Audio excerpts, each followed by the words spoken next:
Hallo, einen wunderschönen guten Tag. Ich grüße euch, falls schon jemand da ist. Das sind ja lustige Bilder. Wie lustig, das muss ich nochmal schicken. Hier, komm mal her, dahin, dorthin.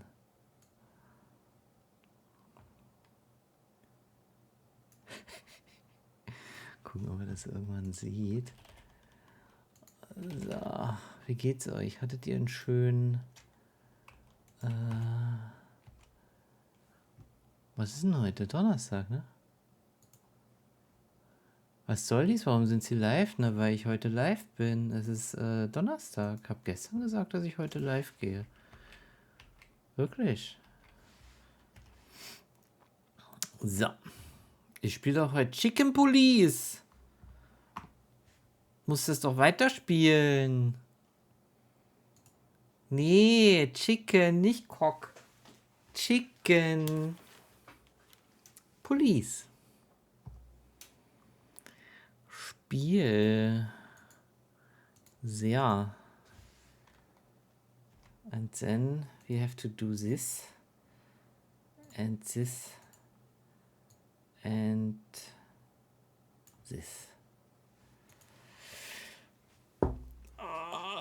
Ich spiele einen Hahn. Ja, ich spiele einen Hahn.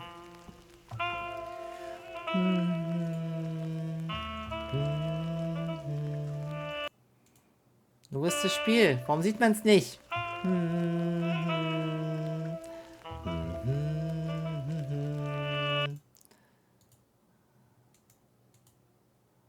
Chicken Police, komm jetzt. Show yourself. Ne, der eine, aber mein Charakter... Ach so, der ist aber nicht schwarz. Der ist, glaube ich, nur so ein bisschen dunkel, oder? The place is deserted. Ja, das ist ja braun. Das ist doch nicht schwarz. You're right.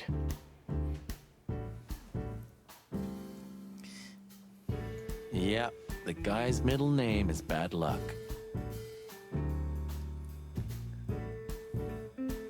Starten wir mal mit Chicken Boogie. Hallo, Livius. That's for sure. Oh, die Friese will heute nicht so, wie sie soll. So, wir haben uns das ja alles schon letztens angeguckt. What inside? Well, that's a good question.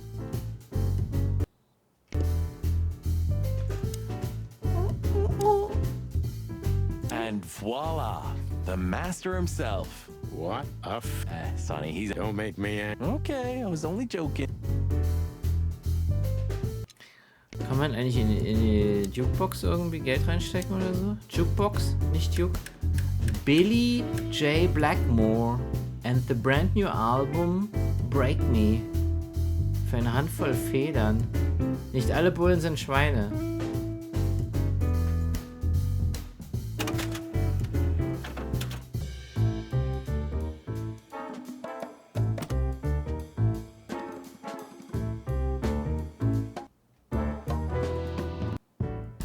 Ach so, ja schade. Ich dachte, es spielt diesem ganzen Laden, aber irgendwie nicht. You still don't eat meat, old man? In der Pfanne sehen sie alle gleich aus, die Hähnchen. I'm a rooster, a chicken. Why the hell would I eat meat? I don't mean real meat. I'm not a lunatic. But a meat substitute? Why would I? Because wild substitute. I don't care what you... Ist mir piep egal, hat er gerade gesagt. Substitute, Fleischersatz. Dinge. The door didn't look like... Yeah. Oh, yeah. He had... If I didn't know... Welcome to the club. Wer hat dir die Tür kaputt gemacht?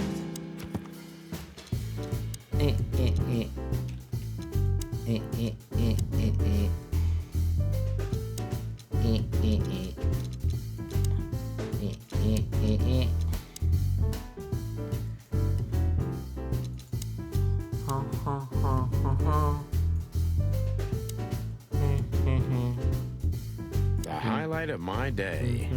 Yeah, I can smell it already. Look at that mangy trash panda. As always. So, jetzt reden wir mal mit ihm, oder?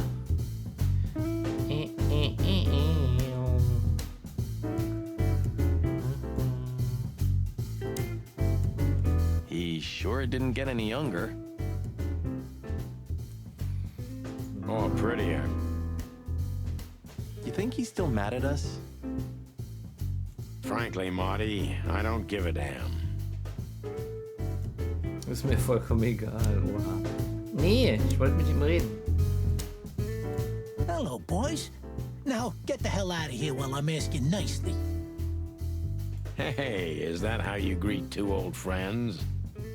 Hey, I'm not joking, Sonny. I got a shotgun under the bar. Trash Pandas, stimmt. Danke für 3 Streams gucken. 350 Teabags gibt's dafür. No, you don't, because if you had, we'd arrest you here and now. If there's still life in you when you're full of buckshot. Ah, it's going well so far. We're just here for a coffee, Zip, okay? Like old times. Nothing's like old times. Haven't you noticed?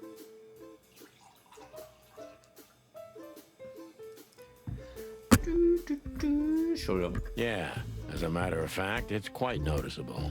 Shit. All right. And where'd you blow in from? We haven't been anywhere yet, but we're going somewhere. Everybody's going somewhere, right? Tell me, how much do you know, Zip? That depends. How deep is it? Bottom of the well kind. Goes down around Ibn Wessler. Holy hell! Wessler? You've dipped your wings in deep shit, boys. Es muss ja auch ein Plüschi erspart werden. Ja, die sitzen jetzt übrigens da hinten. Da sitzt das Kleine und da das Große. Das erste werde ich morgen verschicken. Das schicke ich dann an den Triel Jumbo. Will Kinder kaufen? Nee, ist zu teuer. Will Kinder haben. If you've got anything on him, don't keep it to yourself. We'd be grateful. Grateful. Maybe you're not gonna trash my joint this time, eh? You know, Ibn's acting strange nowadays. He always believed that if you want something done, you do it yourself. That's how it was for years anyway. And? But now, he left his real estate, the fish racing clubs, the casinos, and the bars to his right-hand man, Mongrel Mick. And ever since, he's been kinda weird. Bottomed out, brooding in the seediest joints of the city. Nobody ever knew him to be like this. Weird, huh? Na, für Kanalpunkte meint der Silence, nicht für bares Geld. Weird. Do you think it's about a lady? It's always about a lady. Well, there is a woman. I knew it. But not like you think. Is this gonna cost much? Only a favor, like the good old days. Okay, I'm in. Ah, this will do. Until tomorrow morning. That's right.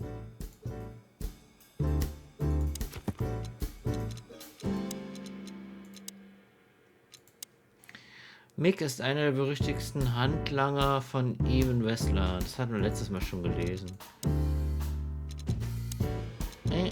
In letzter Zeit hat er sich recht merkwürdig verhalten.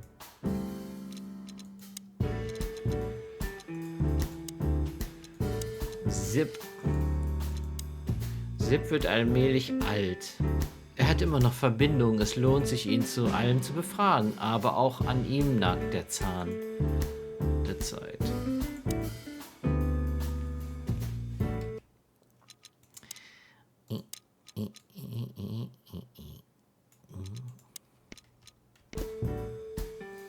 Hallo Küstenkind, grüß dich. Schönen guten Abend.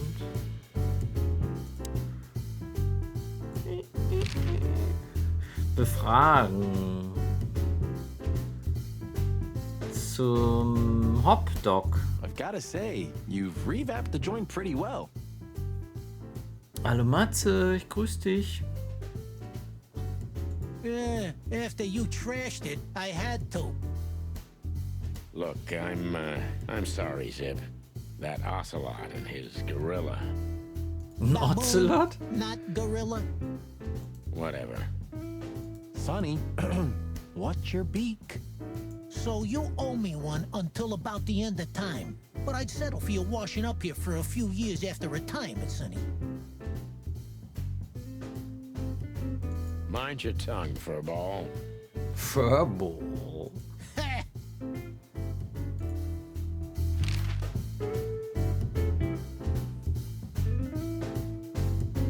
Have you ever been to that place? Of course, 100 times. Everyone who matters in this city's been there. Sorry. Business affairs, right? Yeah, that was the dark era, Sonny. I don't want to talk about it. Roger that. So, Ibben's gone insane. Love will kill you in the end, they say. Seems like everyone's in a poetic mood today. You're one to talk, by the way. Huh? Why?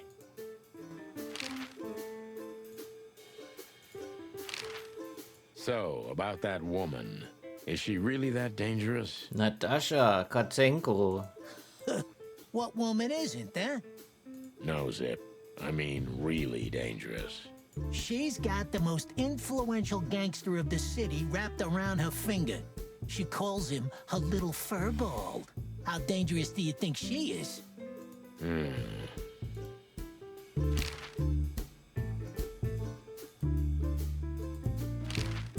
You didn't get any younger, pal. You're telling me? You look like you haven't had a good night's sleep since forever. To be honest, I've never had a good night's sleep in my life. You will when the big sleep comes. The big sleep. Oh. And what are your plans? Dying behind the bar? Of course. You got a better idea? A couple, yeah.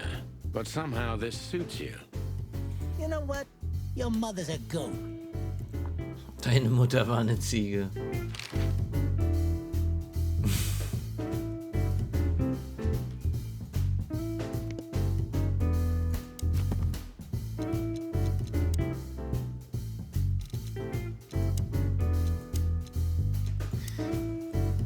Zip hat Eben bis vor ein paar Jahren noch Informationen geliefert. Damals war er schon ein Informant für die Polizei, also hat er möglicherweise jede Seite für die andere ausspioniert. Der schlüpfrige kleine Scheißkerl.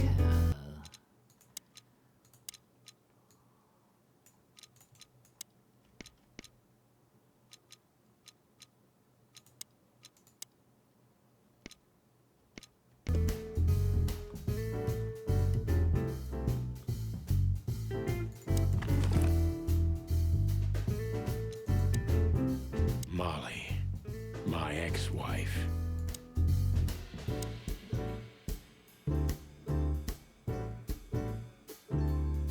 Na dann. Ich glaube, wir sind hier fertig. Müssen wir nochmal rausgehen oder so? Nee, ne?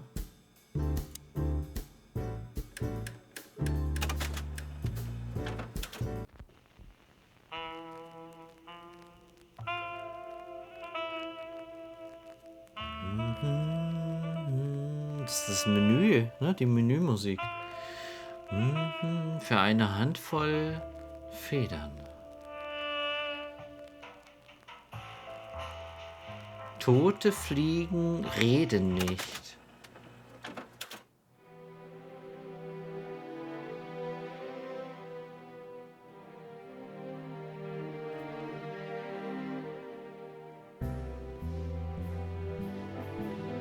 War richtig kalt, oder? Ich stand heute an meinem Arbeitsrechner hier und hatte überall Heizung aus und dachte mir so, boah, ist das frostig. Habe ich Balkontür mal aufgemacht und geschaut und dachte mir so, ach du Kacke.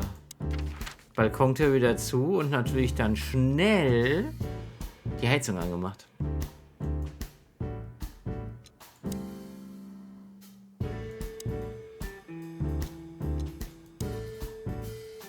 Dann nochmal ins Hotel. Keine Ahnung, was wir da machen können, aber wir gehen nochmal hin. My condolences, pal. I see your cleaning lady died. Yeah, she set foot in the bedroom once. I haven't seen her since. I didn't dare to go after her. Oh, I wouldn't want to go in there either. Ja, an der Küste ist es nochmal ein bisschen was anderes, ne? Da zottelt ja der Wind auch noch an dir. Cigarettes and whiskey. Yeah, with a hint of dirty laundry, but no, this is lavender? Ah, That. Now, that's got to be the Ibanez dame. You know, the broad who gave me the letter. And the job, obviously. Ah, pretty, huh? I can smell it. She's an exotic, too. An Impala, maybe? Impala, ja. Na, wir hatten vorhin irgendwann mal 0 Grad oder so. Aktuell sind es 3 Grad in Berlin. Gegen 20 Uhr sogar Schneemöglichkeiten, Schneeregen. Und dann geht es heute von 3, morgen auf 8 und Samstag auf 11 Grad. Ja. Also es war schon mal spürbar wärmer, finde ich. Auf Fehmarn, sehr schön. 2,5. Ich hoffe, du hattest Handschuhe mit. Furry hell. That's why Chief Inspector Bloodboil hates you so much. He's jealous because your nose is better than a clucking bloodhound. The bitter old dog. He just hates all foul. Yeah, true. Except for Monica. Der Norden friert und wir haben es zu warm. Monica's a fairy, not a bird. So, what now? Well, let's gather my stuff and head to the club. We gotta find out who this Natasha is and what she wants from us. I mean, what she really wants. After you, Boss Bird. I wouldn't like to touch anything in here anyway. If it's okay, I'll just stand around and stare out the window. Sure, just do it quietly.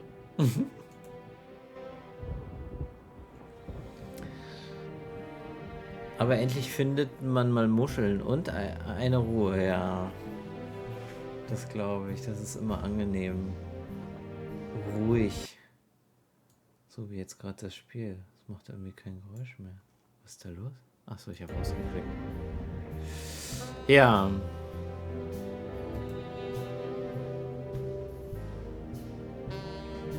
I suppose 2 shots was enough for today. At least until we learn what this Selbst mit Natasha woman Junior. really wants. Nur oben an der Skihütte sind es 2 Grad. Und zum Wochenende da wieder -5. Entschuldigung fürs Rumjaulen. Ja, wie gesagt, es war ja irgendwie auch schon mal 10 Grad oder so die Tage. Aber jetzt ist wieder runtergegangen, die Temperatur. Da weiß ich, wo wir dann wieder hinfahren werden.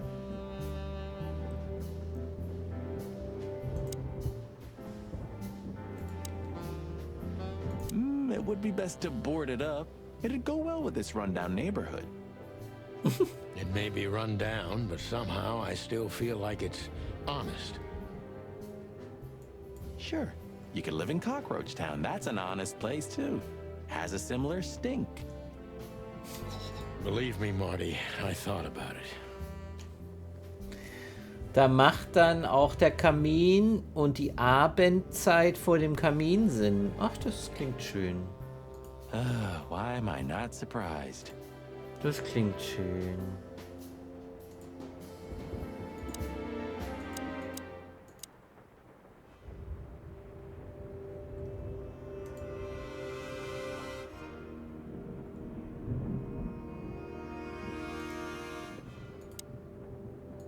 You're getting older, Marty.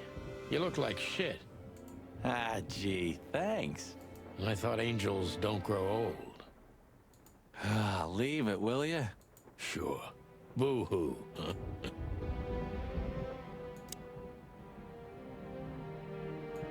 Why are you staring at me like that? I was just thinking about... what the hell are we looking for, anyway? Jeez, old bird. You want to look around, remember? No, I mean figuratively.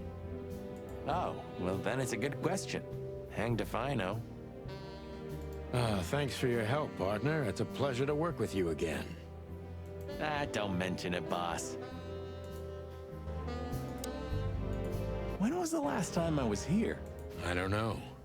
Years ago. When Molly left. Whew, that was a wild night. Yeah. You know, Sonny, you can call me. Not just when you want to investigate some shady case from a shady dame and you need a big meat shield to cover your ass. Meat shield. Times have changed, Marty. And I don't call anyone. All right, Boss Bird. Whatever you say.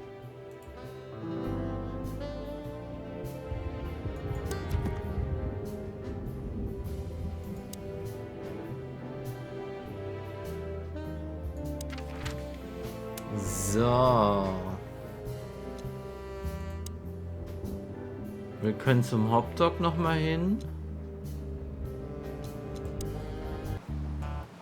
Mal gucken, ob... Could this wreck belong to Zip? Well, it's a wreck just like him, so I guess it could. Ob die Fliege heute mit uns redet?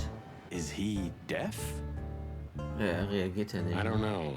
Maybe he just doesn't understand what I'm saying. Or he doesn't want to. That's also very likely.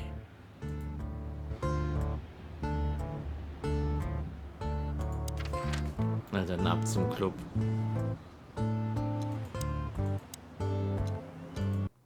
Auf geht's zum Club. Midnight had passed, and the intoxicated madness kicked in. We could only crawl along Shalva District's main street toward downtown. The city's heart beat differently. Ancient buildings were defaced by neon signs and billboards, like half-drunk lovers on a fine leather sofa. Great old houses neighbored by garish modern blocks. A place that makes the head hurt. The Tsar's huge neon sign was visible for miles. A blazing red sign advertised tonight's main attraction, the amazing Natasha. Cops were never welcomed at places like this. I hoped we were too late for the show. We had to be inconspicuous, but it was never easy with this bird mountain by my side.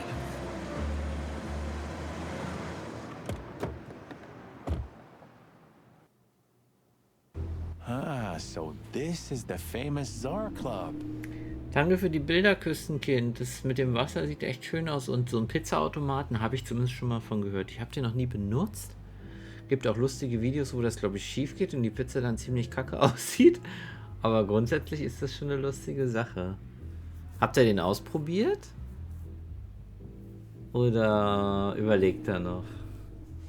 So, wir sind am Saar-Club. More like infamous, Marty. It's not for our kind, that's for sure. And I don't mean that they don't like foul here.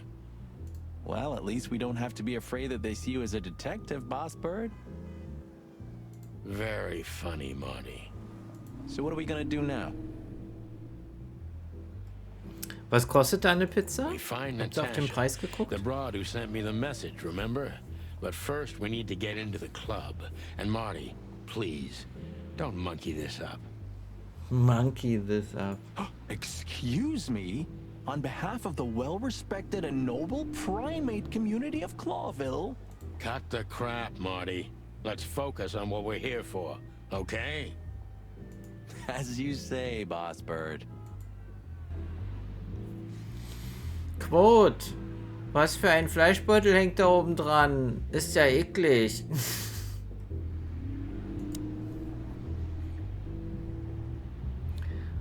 In the most colorful club of the most colorful city, my city is on fire. Brand new hit from the Queen of the Night. You know, seeing this, I can't wait for the show. The girls? New Year's Eve's once a year, right? And we're not on duty. Da können Sie sich eine Have I aussuchen. asked how Laura's doing? Whoa, hey, I was just kidding, okay? My relationship with Laura is unwavering, like the rhino beauty on this picture.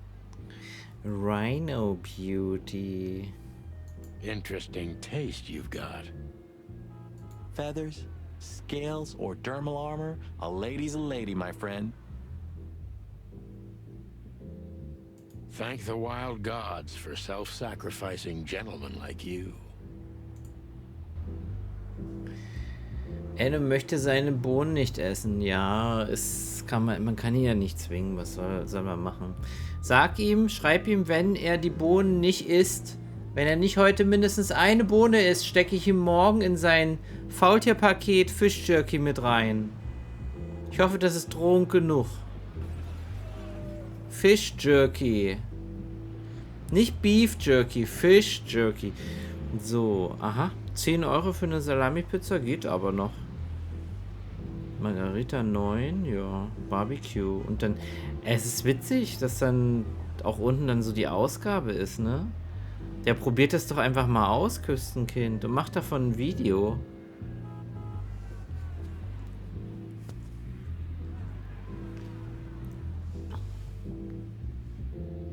Nee.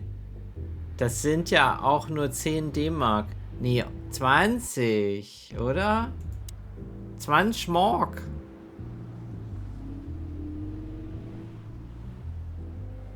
Do you remember when the Clawville Chronicle was a really high-quality newspaper? You mean when they wrote something about us daily? Yeah. What exactly happened to them? Well, they got bored with us, Marty. And to be honest, so did I. But still, here we are working together again. Funny, huh? Yeah, hilarious. Hilarious.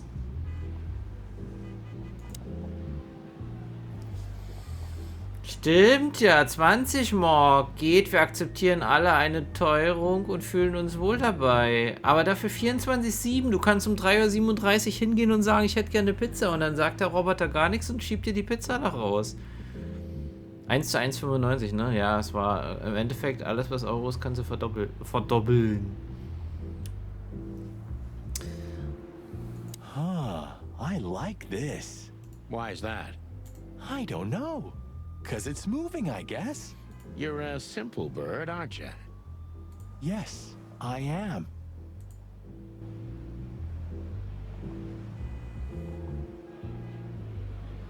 Sie können Fischjerky reinpacken. Er isst es nicht? Okay, dann kriegt er Fischjerky. Pech. Pech. Und wehe, der schmeißt das weg. Der darf das nicht, dann muss er Fischjerky essen. Ja, ich darf mich nicht beschweren. Ich nenne nun nicht den Preis unseres Italieners. Ich glaube, eine Pizza sich zu bestellen in der Schweiz ist deutlich teurer. Ich schätze mal, da kostet eine Pizza so 30 Euro. Franken. 25 Franken. Ich weiß es nicht. Hau raus. Also Standard, jetzt nicht der Nobel-Italiener. Also müssen wir so einen Automaten ans Sterncenter stellen. Ja. Da schweige ich lieber. Aber mancher muss für 10 Euro eine Stunde arbeiten. So sieht's aus. So sieht's aus. Da muss ich morgen Fischjerky kaufen gehen. Das wird lustig. Hallo Heike, grüß dich.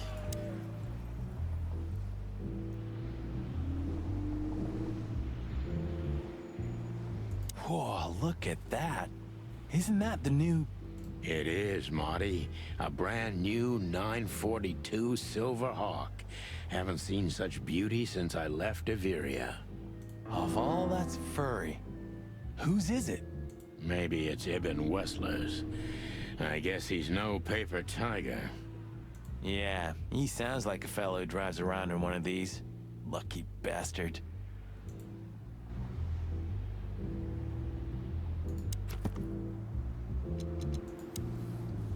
Hallo Amondyl, ich grüße dich. Na?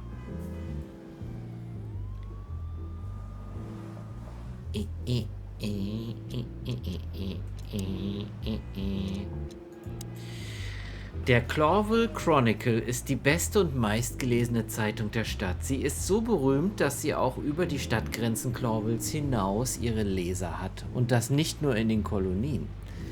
Es war die Zeitung, die als erste einen Artikel über die beiden glorreichen Gockel herausbrachte, die Geburtsstunde der Chicken Police.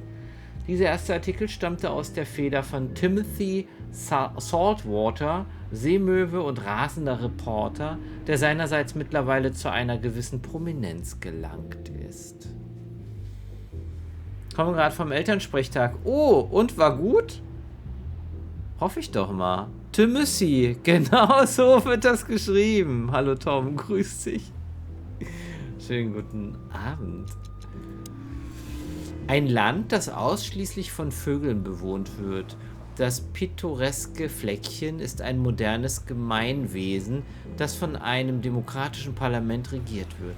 Es ist von 2 Seiten vom Meer umgeben und stützt sich ökonomisch vornehmlich auf Lufttransporte, den Handel und die Stärke seiner Luftwaffe.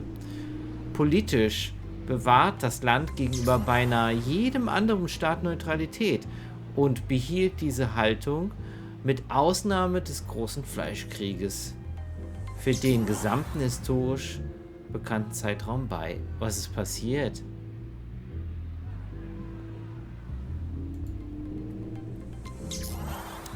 Der Tom dreht wieder durch.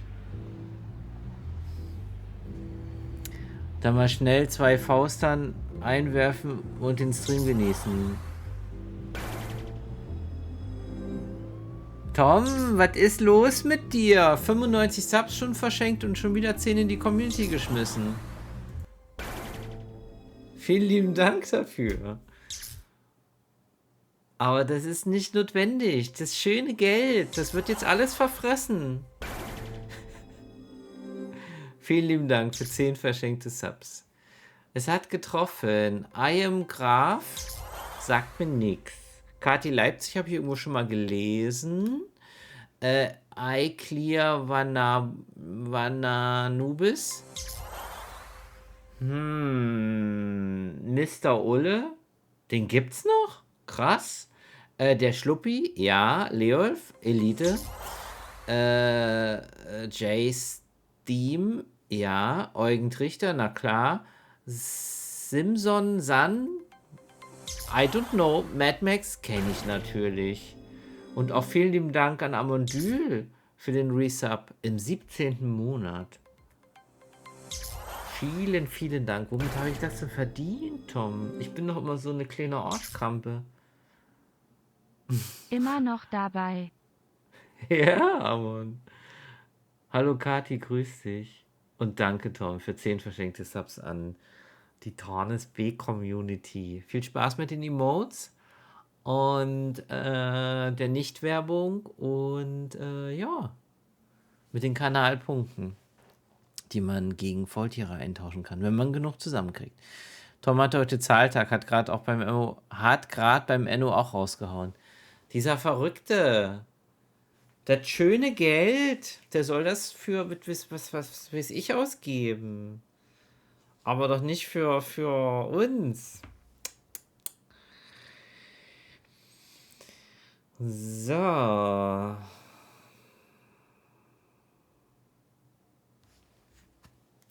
Vor allem Herr Tanis ist doch so wenig online. Das stimmt. Ich bin nur 3 bis 5 Mal die Woche da. Da lohnt sich das ja eigentlich gar nicht. Wenn seine Lehrerin mal solo sein sollte, kenne ich meine Schwiegertochter jetzt schon. Warte mal, ich muss mal oben noch lesen. Du hast ja noch da was geschrieben. Komm gerade vom Elternsprechtag. Ich sag mal so, Junior hat die Damenwelt von 11 bis 41 Jahren fest im Griff. Ah, ich verstehe. I see, I see.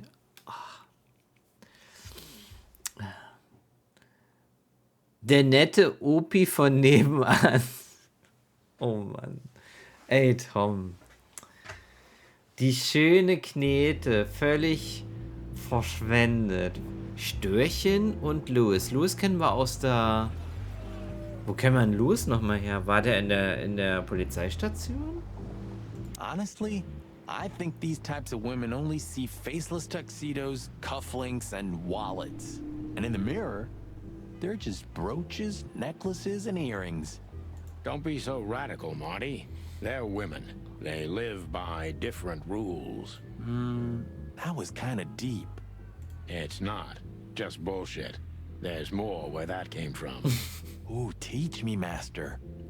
When you're old and wise like me, you'll realize none of it is worth a damn thing. Wait, that was deep again, right? Maybe it was, Marty. Maybe it was. Amazing. Andi, grüß dich. Grüße zurück. Lewis ist Formel-1-Fahrer, jeder weiß das. Oh Mann. Livius, ich glaube, du willst einen hinten drauf haben. Tom, da bist du ja. Danke für die verschenkten Subs. Mal wieder ordentlich übertrieben. Aber thank you. Auch wenn ich ein Rüpel bin, ich kann trotzdem Danke sagen.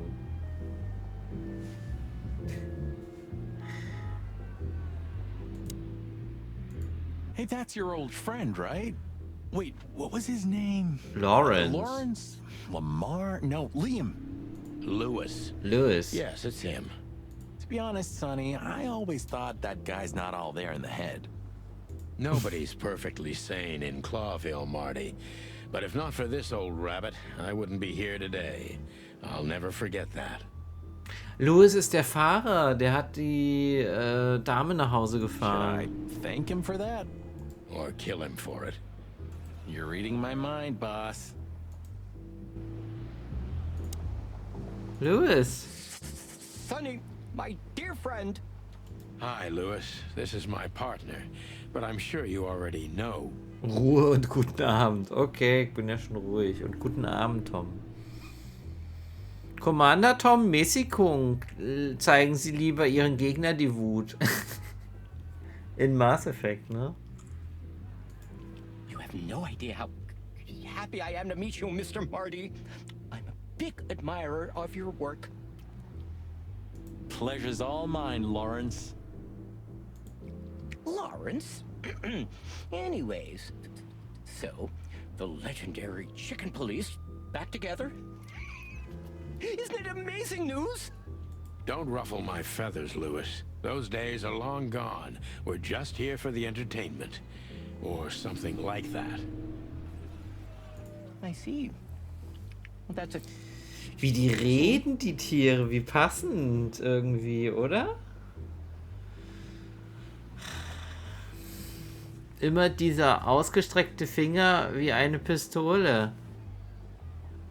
Ja, damit die Leute wissen, dass sie sich benehmen müssen.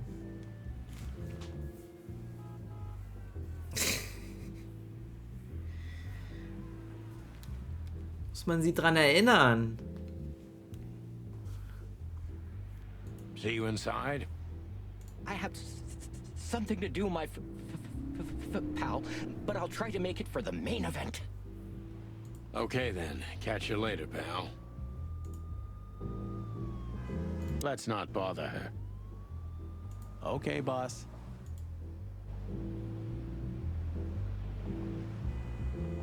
One day, neon signs will cover the whole world, I'm telling you.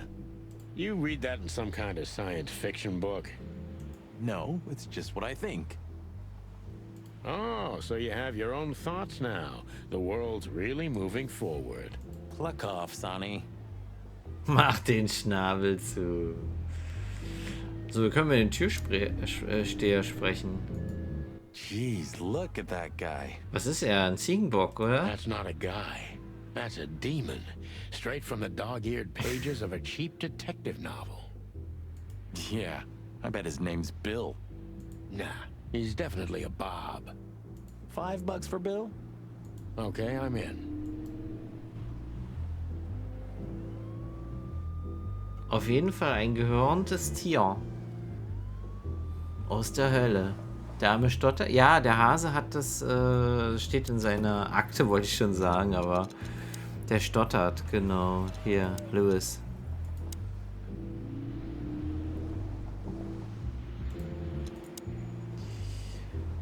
Für Geflügel außerordentlich. Ah, ich bin ja im Falschen, ich muss hier hin. Er stottert häufig, genau. Hier. Lewis C. Hayworth. Oh.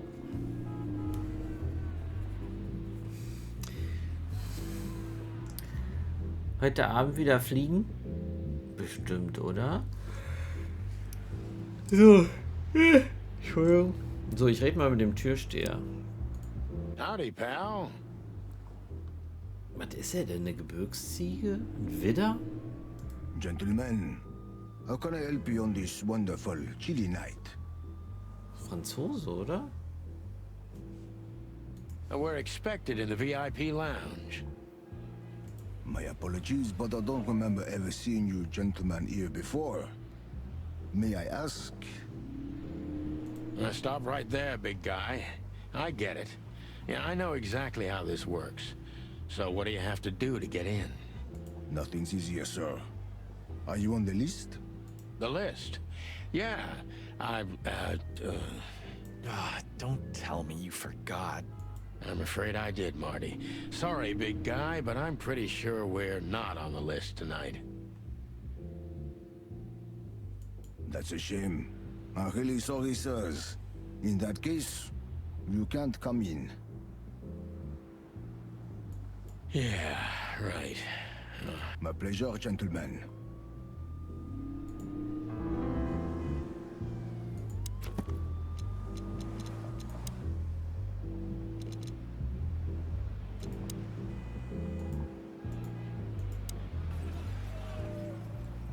That fella's built like a brick shithouse. I don't think we'll be able to just sneak past him. Wanna bet? Oh, der will sich boxen. Not today, Marty. Remember, we must avoid suspicion.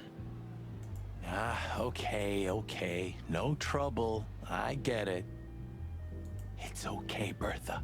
Maybe next time. Der sollte doch die Shotgun nicht mitbringen. It's okay, Bertha. What was that? Nothing. Just the wind. Did you bring Big Bertha with you?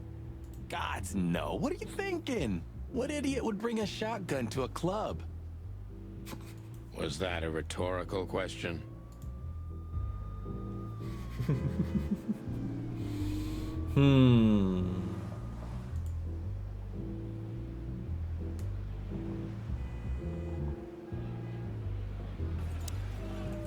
Look, Lewis, that bouncer over there.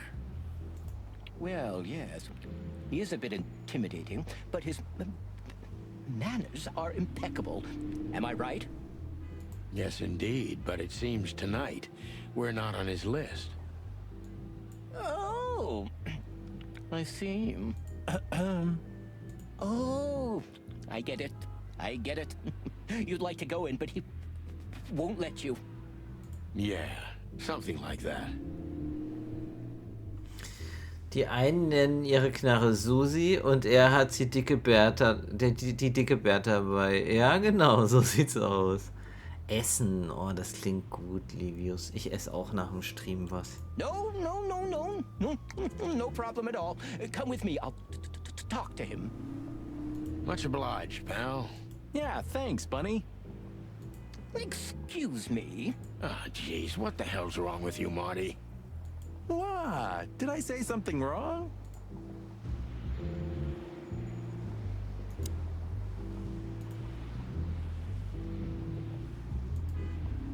What can you tell me about the first lady of the place, big guy?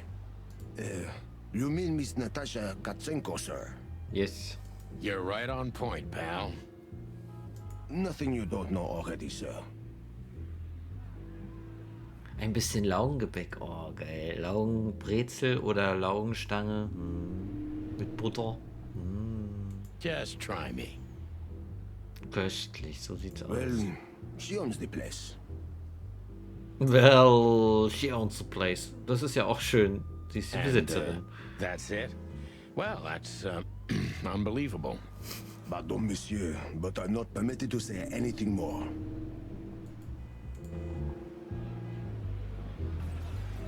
Say, big guy, you know Mr. Lewis Hey Hayworth? Thomas, grüß dich. Ja, ist auf jeden Fall lustig, das Spiel, ja. Gibt's auch für mobile Devices, also grafisch ist das ja jetzt nicht so mega anspruchsvoll, aber es ist echt cool vertont. Dann sollen Sie morgen Abend eventuell ins Schauspielhaus kommen, Herr Tarnes. Da gibt es Buffet und Getränke. Dann, ach, sollten. Was guckt ihr euch denn an? In was für einem Schauspielhaus? Denn in einem Theater? Oder wo geht ihr hin? Lasst es euch gut gehen da. But of course, Mr. Hayworth is an impeccable gentleman. and also a frequent visitor of the club. Thomas. Is that so? Good to know. Zürich. And? Ah. I'm afraid that is all, monsieur. Und ganz viel Spaß morgen schon mal. Look, I really don't want any trouble, but It is even more inconvenient for me, sir, but this place doesn't like coppers. Forgive the slang. I can't let just anybody in, and there are some I am strictly forbidden to. Please, you have to understand. Listen here, you cow. Do you have any idea who we are? You ever read the papers? Of course, I know who you are, sir. I get the news and more, and I must admit it's an honor to meet you in person, Mr. Santino Featherland and Mr. Marty Machikin. The Bell of the Pantheress is one of my favorite books. oh my God, not the books again. So it would be terribly inconvenient for me if I had to use force on you, gentlemen. What did you just say? Relax, Marty. This guy has chicks like you for breakfast. And thanks for the information, pal. Have a nice night. Thank you for understanding, gentlemen, and forgive me for my austere composition. No problem, Shakespeare.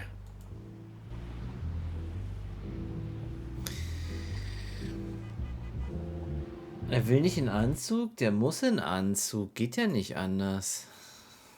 Hallo? Das wird er ja wohl mal 1-2 Stunden ertragen, oder? Und der sieht bestimmt auch nicht schlecht im Anzug aus. So, Schauspielhaus Zürich. Was kommt denn da? Morgen 19:30 Schiffbau.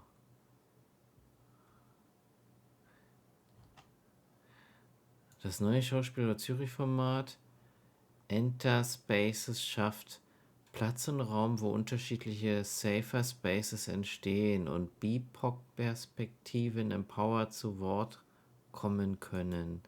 Am 9. Februar 2024 lädt Enter Spaces zu einem gemeinsamen Besuch der Vorstellung Tambourines von Trajal Harrell ein, mit persönlicher Führung und Nachgespräch in geschlossener BIPOC-Gruppe. Was ist denn eine BIPOC-Gruppe?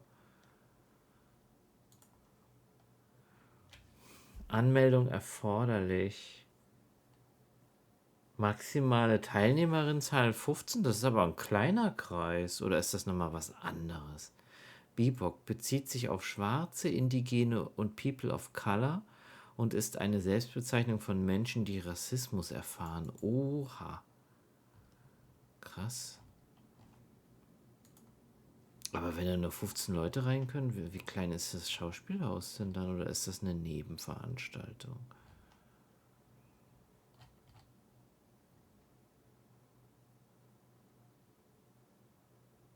Die Möwe, nächste Vorstellung. Zahlen, was man will. Morgen 19:30 Schiffbau. Tambourines.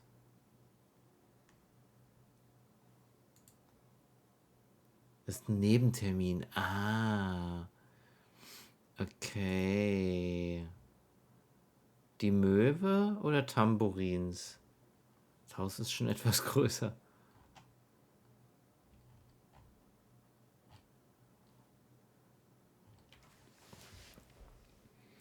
Festbinden, Hintern versohlen und dann reinstellen. Oh mein Gott. Also in den Anzug meinst du, ne? Dreckiges Schwein. So, zurück zum Spiel. Sir, how'd you do? Empfänge und so weiter statt, die nicht im Programm stehen. Ah, okay. Everything's fine, Mr. Aworth. Natürlich in den Anzug. Naja, nichts anderes habe ich gedacht. Good. Look, this noble pair of pigeons are my friends. They're on the list, okay? L'arche-Lamont, sir. And as for you, you owe me one, gentlemen.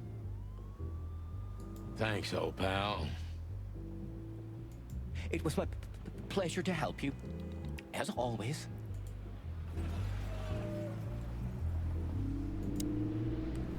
The jazz overwhelmed us. There was no band in sight, yet the music seeped from the walls like years of cigarette smoke and the smell of spilt whiskey. Behind the bar, rows of fancy bottles reflected the harmonious voices of pretty dames and the clinking of crystal glass. It was the kind of place that makes you drunk, even if you've never had a sip. A dangerous place for someone like me. No matter how alien I felt, it was strangely like coming home. Welcome to the Czar. Well, here we are. Mother of... I take you to the nicest places, eh, sweetheart? Oh, does it mean you're buying, honey? Don't even think about it. Ah, men these days. So, we're here to find a dame called Natasha. I have a hunch she won't be hard to find. Let's mingle and try to avoid suspicion. Just like always. No, Marty, not like always. This time it's for real.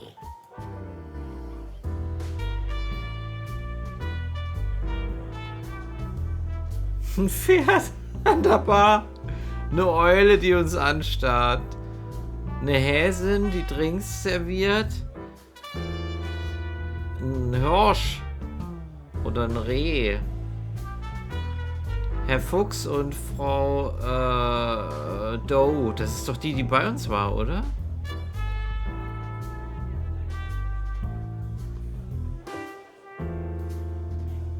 Das ist keine Eule. Wer sagt denn hier Eule? Das ist irgend so ein Greifvogel. Hast du das riesenhafte Mittelerde gesehen? Das ist heute Abend auf dem Programm, Tanis. Raubvogel. Das ist ein Habicht. Könnte sein, ja. Falke könnte es auch sein. Hast du das riesenhaft in Mittelerde gesehen? Nee, weiß ich jetzt nicht, was du damit meinst. Das ist heute Abend auf dem Programm. Guckt ihr heute einen Film? Ach du Scheiße, wie weit können wir uns denn rumdrehen? Ein Handlanger. Oh. Alpaka und Ziege.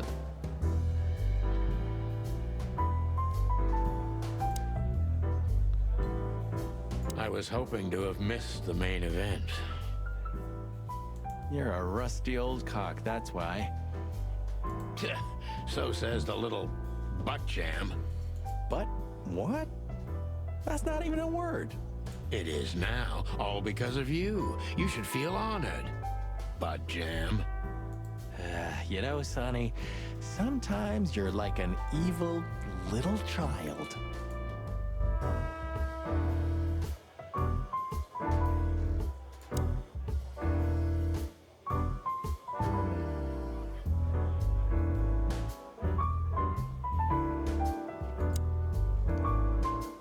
A man's best friend. Auf dem Programm im Schauspielhaus. Ach so. Ich war jetzt nicht so tief da drin versunken. Ich sah nach einem Wanderfalken aus. Wenn das eine wichtige Person ist, werden wir herauskriegen, wer das ist und was er für ein Tier darstellt. Ach so, riesenhaft in Mittelerde. Da gibt es ja sogar einen Gandalf, wie ich gerade sehe. Lustig. Mal ranzoomen.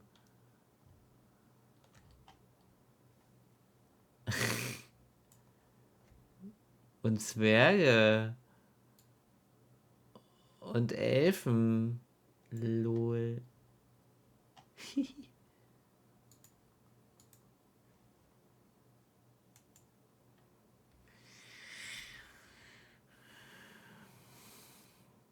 Aber heute fahrt ihr da nicht hin, ihr fahrt morgen hin. Oder? That's not a dog, Sonny. That's a horse. He just has a very weird mane. I didn't mean him, Marty. I meant the bar. Oh, I see. Right. Yeah, because that totally makes sense.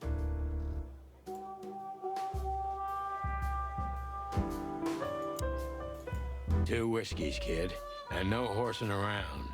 No horsing around. Oh mein Gott, diese Wortwitze. I've never heard that one before. Sonny, you gotta drive, you know?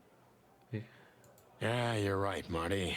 Hey, Longface, give me a glass of tap water too, okay?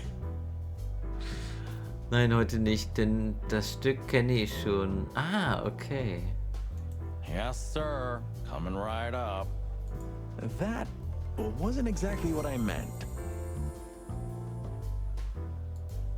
As I recall, you're always bragging about hiding your shotgun in your coat so well, no one can see it. Sure. Maybe I have it with me now. Ein Rappe mit weißer Mähne. What? Well, do you see that bottle, Marty? That's a 28-year-old Golden Eagle whiskey. Hallo, Herr Trailjumper, alter Mann, Raid incoming, wow. Danke für den Raid, einen schönen guten Abend. Hallo alle zusammen. Sie können ihn nun ausschimpfen. Ja, er drückt sich weiter davor, die wirklich sehr kostspielig erstandenen Bohnen zu essen. Ich habe davon gehört und wenn ich meinen Informationen trauen kann, muss ich leider morgen Fischjerky oder irgendwas anderes ekliges, Harzer Rollerkäse oder sowas, in das Paket mit dem Faultier legen. Wow, die gibt's wirklich. Hippo, hihi, was? Was gibt's wirklich? Golden Eagle Whisky oder was? Oder meinst du Fischjerky? Huh? Danke fürs Abspielen auf jeden Fall und schönen guten Tag. Wir spielen Croc, wollte ich schon gerade sagen. Chicken Police. Ein wunderschönes, lustiges Spiel. Of all the furry gods, you're right. Croc, nein, nicht Croc Police. Just left it on the bar. Someone ordered it, got so drunk he forgot all about it. So we're confiscating it as evidence. Yeah, well, more like stealing it. But if it's easier for you. You're twisted, pal. But to be honest, I've no objections. Ach, die schwarzen Pferde mit weißen Mähen. Ah, okay. Kurz auf den Link klicken. Goldbandseele, original 1 Kilo Fischjerky. Die waren echt eklig. Und da wolltet ihr, dass ich die Flosse mitesse. Das war so. So, wer ist er hier? Hey, there's Fillmar. Filmar. Who? Oh, yes, Philmar. Because that's what he calls himself, right? You know him well? 2 cocks, 1 horse. Hallo Tim, grüß dich. We had some seriously wild cases together, yes. Mainly in Averia, way before Clawville. Another place and another life. Sounds good. Like the blurb of some cheap pulp fiction book. Yeah, it was the exact opposite. But the old bird's worth saying hi to.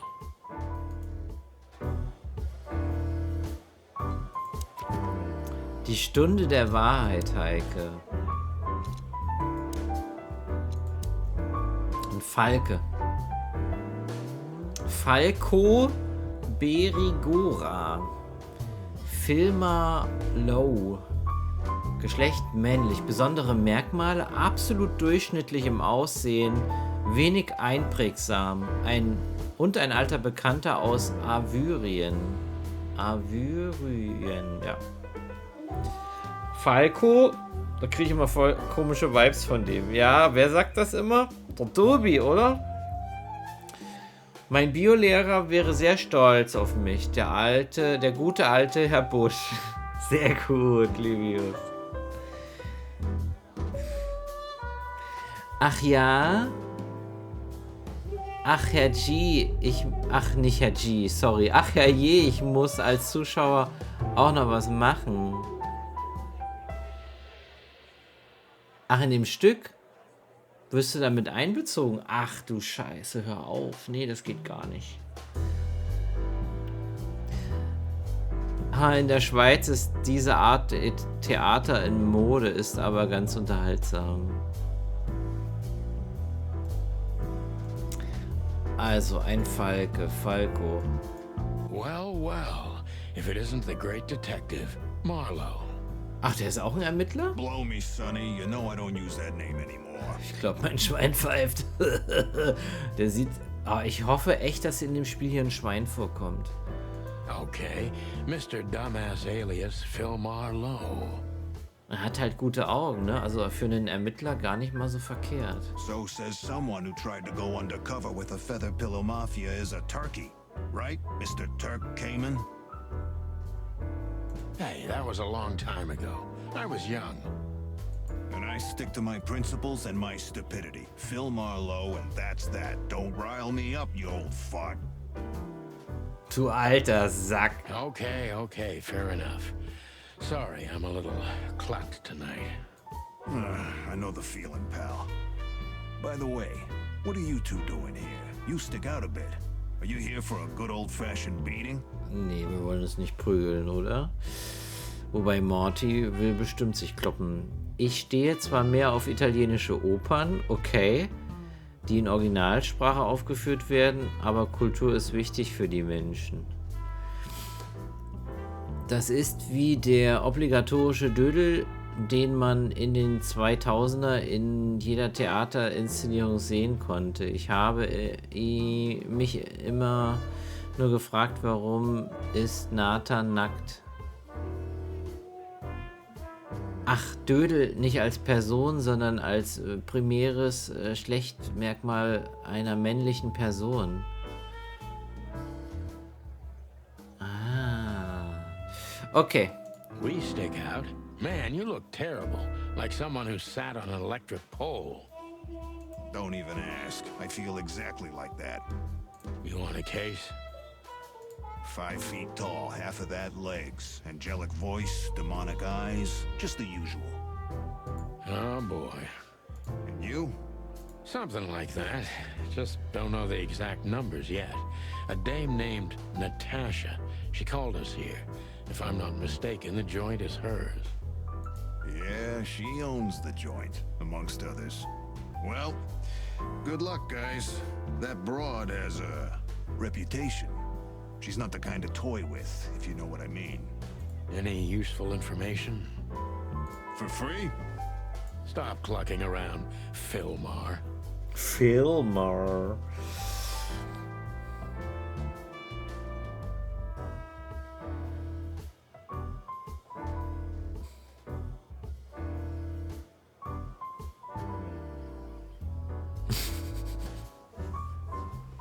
All right, but just because of the old days.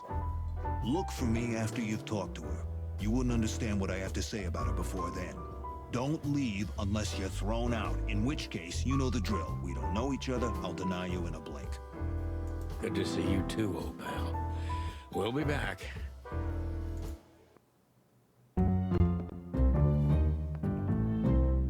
Was? Wir waren noch gar nicht fertig.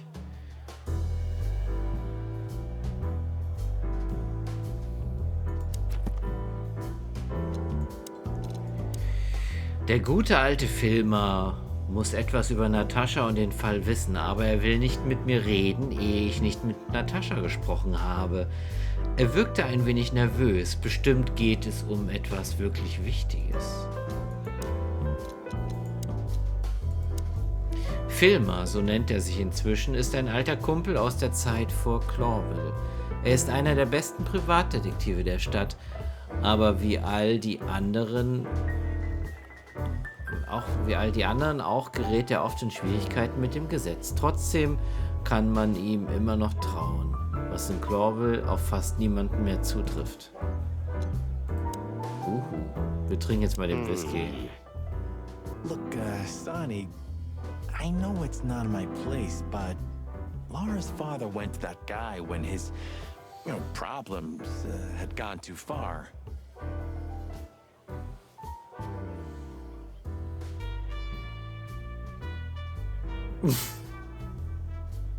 Ja, verschreckt nicht den Chat. Die trauen sich schon gar nichts mehr zu schreiben.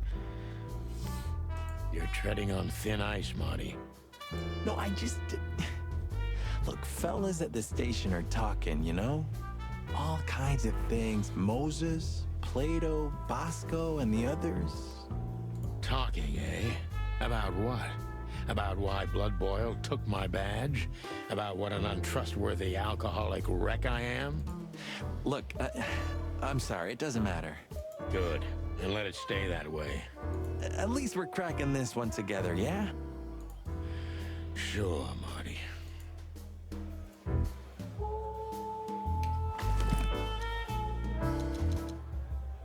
Come to Daddy, darling. Golden Eagle. Calling booze darling, it's kind of weird, don't you think? Says someone who calls his gun collection his harem. Touche. Touche. Okay. Good birdie. Braver Piepmann. She has pretty long legs. I mean, pretty and long legs for a squirrel, but I don't want to be prejudiced. Das ist ein Eichhörnchen? We're not here to stare at pretty squirrels. We're here to investigate, remember? Tatsächlich, ja, jetzt sehe ich es auch.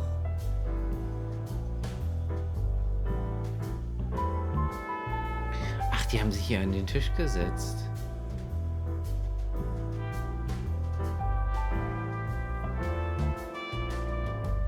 So, where the hell is Natasha? Let's ask that stud over there with those nice gals. That guy looks way too horny for my taste. Lass gut sein, ich glaube, der ist mir einfach ein wenig zu spitz. Oh man, your sense of humor is bad as ever. You just need to get used to it again. What Dann ist er spitze, nein. A fox is a wolf who sends flowers. Ein Fuchs ist ein Wolf, der Blumen schickt. What? Oh, nothing. I read it somewhere. Fascinating. I didn't know you could read. Ha ha ha. Very funny.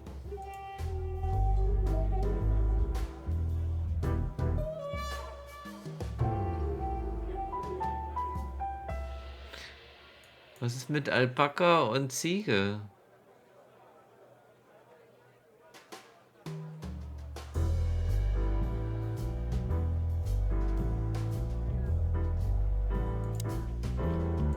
This guy is certainly not a gangster henchman. Of course he's not.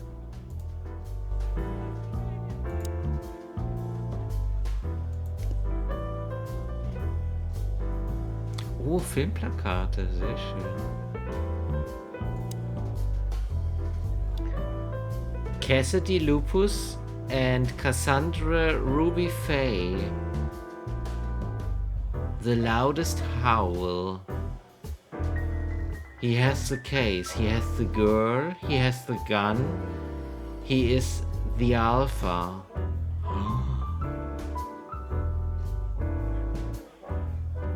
An wen musst du da denken, Silence?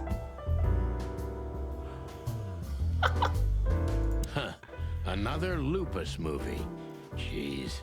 Is there nothing today they're not trying to sell with this guy? Whoa, don't be rude, Sonny. Lupus is a timeless genius. Have you seen Predator City? God, I'm still getting chicken bumps. But wait, who's that next to him? Cassandra Ruby Faye. Nah, never heard of her. Ich kenne keinen Alpha, ich kenne nur einen Beta. Cassandra Ruby Faye. Oh, gods, even her name makes me go weak in the knees. Watch your blood pressure, pal. Don't mind me, just women and guns are my only weakness. No shit.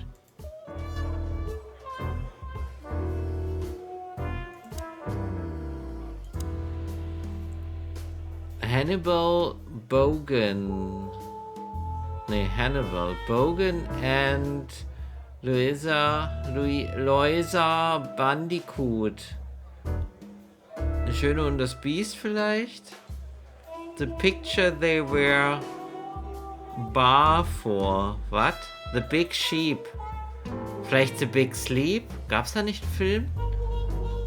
You think this is one of those movies where the femme fatale gets everything in the end and the poor detective's left stranded? Yep, just like life.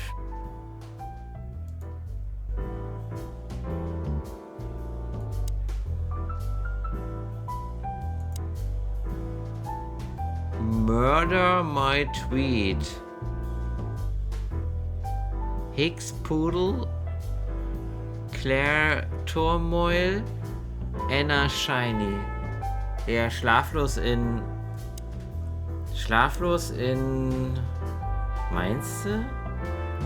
Ich bin mir echt nicht sicher, ob es nicht einen Film gab, der The Big Sleep hieß. Von 1946. Mit Humphrey Bogart.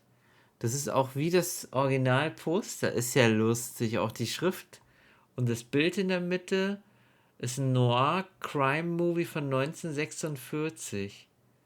Das ist ja geil, dass sie das so auch nicht 1:1, aber fast übernommen haben.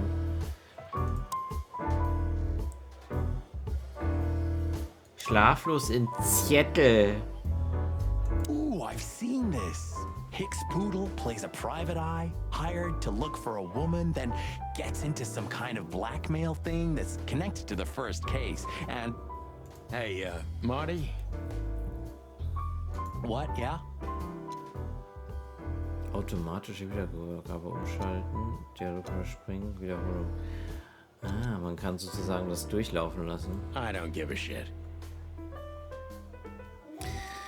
Tote schlafen fest, The Big Sleep. Ja. Mhm. Habe ich nie gesehen, den Film, aber der Titel hat mir irgendwas gesagt. Und Murder My Tweet ist bestimmt auch ein Film aus dem Genre. This Done for Hire. This Gun for Hire? Ich meine, die Poster haben die echt am Original gehalten. Wie krass cool ist das denn? This Gun for Hire von 1942. Ja. Das ist geil. Die Katze ist die Frau und der Typ ist halt, was ist er, ein Pferd? Ja. Wie gut. Oh, I know this fodder guy. He was kind of good in Death of the Horse. You've seen every clucking movie. You know, Laura and I go to the movies a lot. When was the last time you went? Exactly 12 years ago. Oh, you remember that precisely? Let me guess. Molly? Yep, our very first date. I see. What did you watch? I don't remember. I just remember her. And nothing else. You're a clucking poet. I mean it.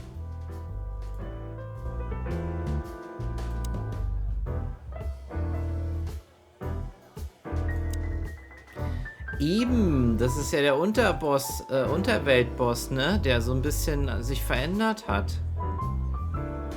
Der ist reingekommen. Und das ist wahrscheinlich die Frau, die ihn Fellknäuel nennt. Isn't that? Yes, it is. The great Ibn Wessler in the flesh. Ibn. So much for our incognito. You think he noticed us? Only if he's not entirely blind. Great. That woman with Ibn, I think I know her from somewhere.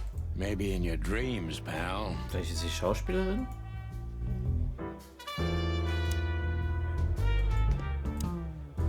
Just act nonchalant, my friend. No, it can't be. What now? Is that Olivia? No, Marty. Hey, Olivia. Are you talking to me? It's me. Das ist eine Krähe, ne? Chicken. Oh, God. What a pleasant surprise. The roaster copper's in person. Chicken police. But yeah, Mr. Wessler, you could say so. The name's... Sunny Featherland, of course, of course. Chicken police. Your partner is, he is, What's his name? Marty McChicken, sir. I just introduced myself to your lady companion seconds ago. Oh, yeah. I'm so happy to see you. Hello, boys. So, to what do we owe this pleasure, gentlemen?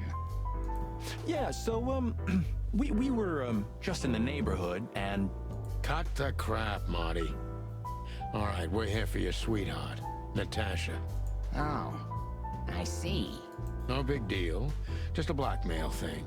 You know, horrifying threats written on the wall with blood-red paint. The usual stuff.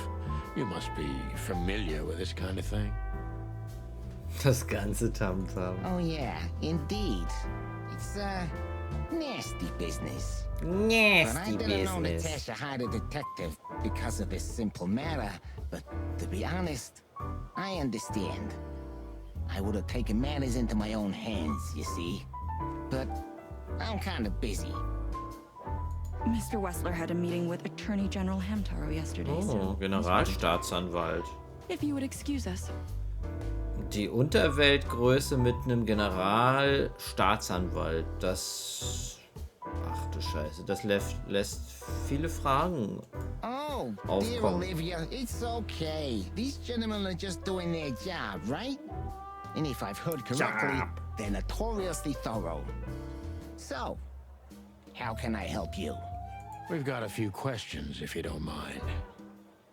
I'm at your service.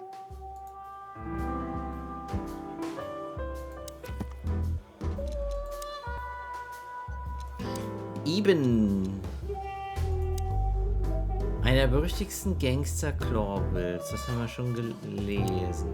In letzter Zeit hat er sich recht merkwürdig verhalten. Haben wir auch gelesen. Er ist eine Ratte. Okay. Olivia, die ist neu. Olivia Blackwick. Krähe. Corvus Coron. Geschlecht weiblich. Besondere Merkmale: für eine Krähe ungewöhnlich groß und schlank. Sie ist still und geheimnisvoll. Olivia ist derzeit Eben Westlers Assistentin und Begleitperson. Es könnte sich als wertvoll erweisen, herauszufinden, ob mehr als eine berufliche Beziehung zwischen Miss Krähe und Mr. Ratte besteht. Ha. Du Ratte!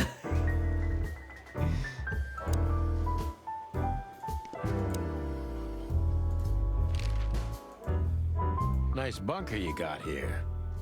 Well, thank you, but it's not mine. Not anymore. But I'm sure you already know that. Listen, detective. If you want to know something, please ask straight, huh? All right, Mr. Wessler, let's make this a bit more professional. I'm not as exciting as people tend to believe. I grew up in a poor family Das of many möchte ich mir nicht siblings. vorstellen. I'm the only one still alive, unfortunately. My career started with a shoe store, and now, here I am. Er hatte mal ein Schuhgeschäft. I wouldn't call that an average life. Shoe store owner to mob boss. How dare you speak to Mr. Wessler like that? Leave it, Olivia, dear. It's just provocation. I'm sorry if I offended you, Mr. Wessler. Shall we talk about something else?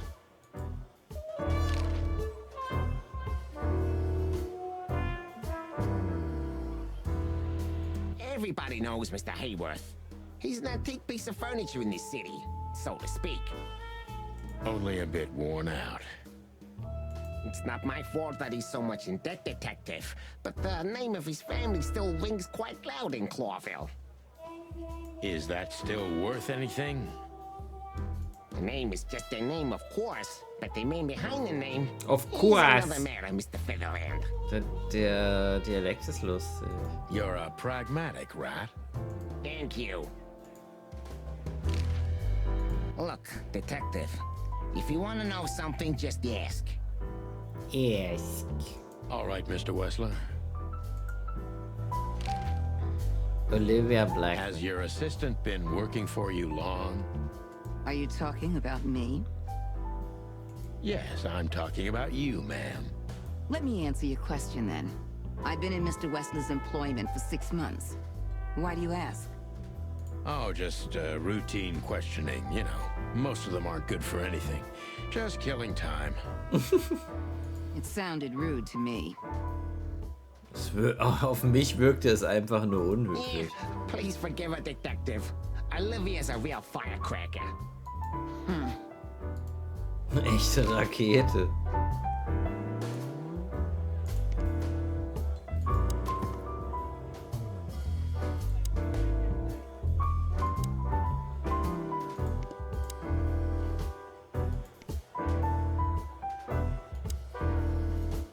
Wessler is a tricky guy. Unfortunately, I don't know enough about him, so I have to be cunning. I can't just pin him against a wall. Yet. So, Hobart Ibn Wessler. Wessler ist ein gerissenes Kerlchen. Leider weiß ich zu wenig über ihn, also muss ich gewitzt sein. Ich kann ihm nicht einfach in die Ecke drängen, jedenfalls noch nicht. Ah, guck mal, ist ja auch krass.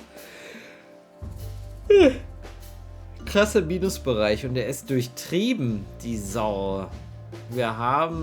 Was haben Sie gedacht, als Sie von der Erpressung hörten? How did you feel when you heard about the blackmail?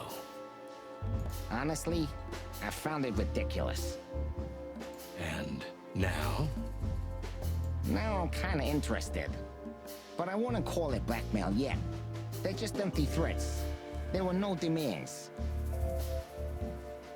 Good point. Oh. Thank you. Are we done? No, not quite. I'm sorry to hear that. Misstrauisch.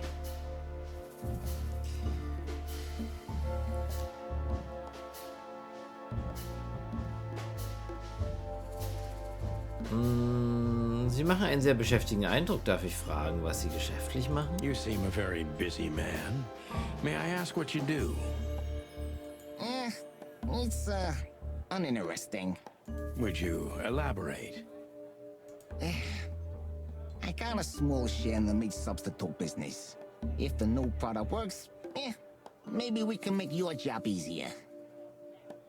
Der ist im Fleischersatzhandel. You mean reduce predation in Clawville? There are such plans. If you're interested, talk to Olivia, my assistant. She's an expert in what she does, unlike me. Thank you. That's it for now.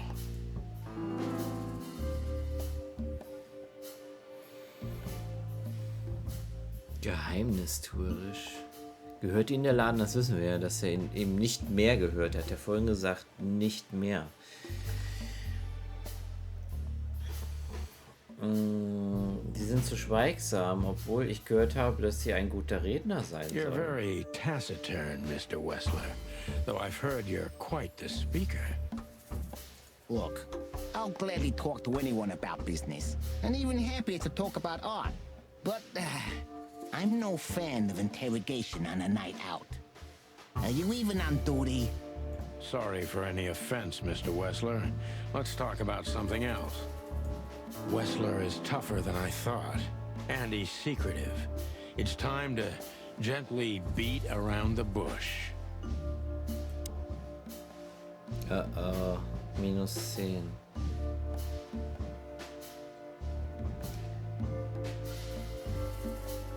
Finden Sie diese Botschaften nicht gefährlich? Don't you find these messages dangerous? That specific word is, it's insulting and obscene, and unfortunately, everyone could see it on the street. I'm sure you know they painted it on the wall. I know. Well, yeah, it's unpleasant but no threat in itself. I put it down to some jealous showgirl or a deluded fan. Nothing more. Jealousy can be dangerous. Yeah, most crazies are harmless. You know that firsthand? Anything else?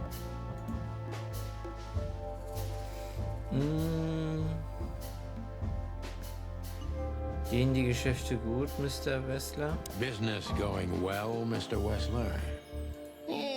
Depends on which one. Die Ratte hatte ihre Finger in mehreren Geschäften drin. Real estate, catering, charity, protection, extortion, bribing cops, contraband, the usual. Funny guy. How are the casinos?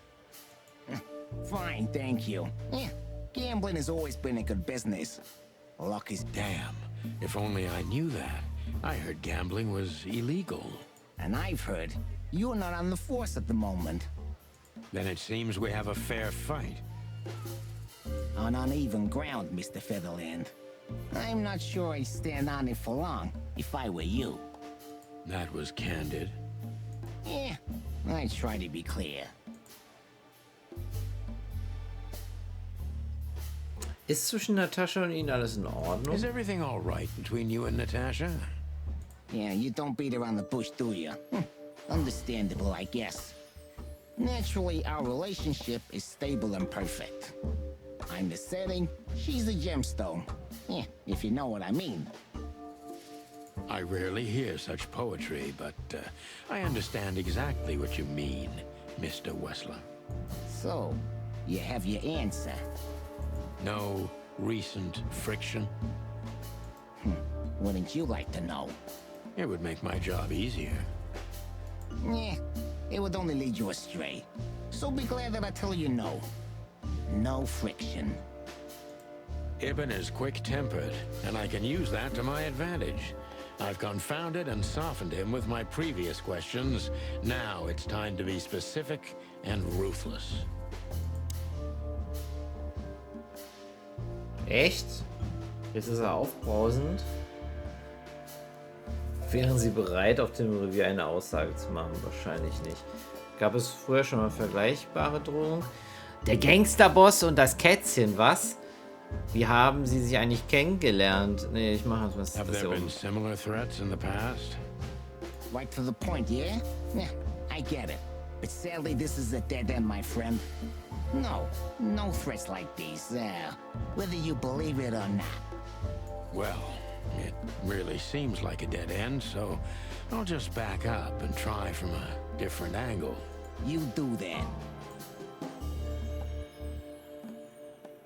The mob boss and the pussycat, eh? Pussycat. How did you even meet? Huh?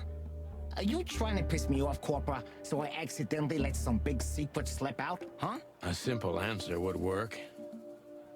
You know, Natasha, she's both connoisseur and muse, so... You don't remember? That's strange. Yeah, the millions, of course. It was like another lifetime. It happened right here, only this place was called the Millions back then. She was a dancer. Behind the scenes, I arranged opportunities for her on the big stage. Maybe she still doesn't know it was me. Then one day, I invited her for a drink with a promise that if she was willing to meet me, I'd buy the place for her. I guess she was willing. The next day, she had the club in her name. Well, that is romantic. There are many kinds of romance, Birdman. There's cheap and there's expensive. You get what you can afford. Leben Sie und Natascha im selben Haus? Do you live in the same house as Natasha? Oh, you're really something. Natasha's a free woman, but mostly, yeah, at my place in Gold Town. But she has her own kind of a weekend house.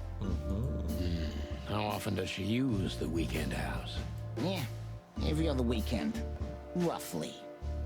Jedes zweite, aber ab und zu würde ich, every other weekend würde ich sagen, ab und zu mal.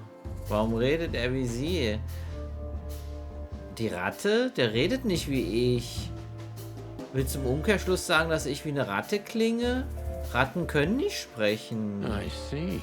That's very important information. If you say so.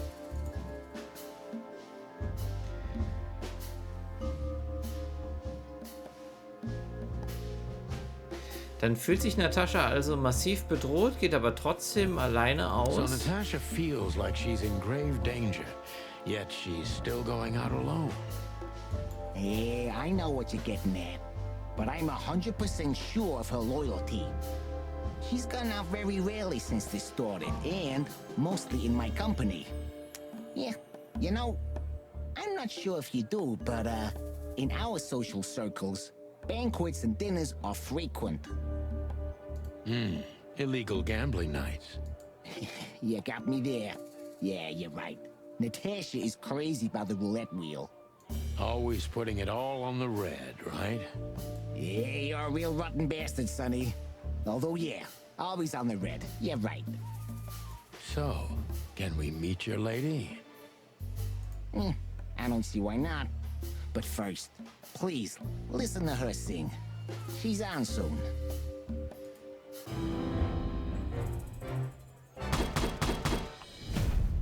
Brauchbarer Cop. Naja. Aber 4 von 5 Sternen hatte ich, glaube ich, bei der Verhörung der ersten Person auch. Das ist okay. Abschließende Gedanken. So wird's gemacht, Partner. Nicht ganz so wie in alten Zeiten, aber du hast es noch drauf. Ein paar Tricks hat der alte Gockel noch auf Lager, was? Eben versucht jedes Mal das Thema zu wechseln, sobald wir auf die Drohung zu sprechen kommen. Er weiß eindeutig mehr, als er zugibt. Thank you for your time. We'll be seeing you. I have no doubt about that, unfortunately. Daran habe ich leider nicht den geringsten Zweifel. We should grab a coffee or something, Olivia.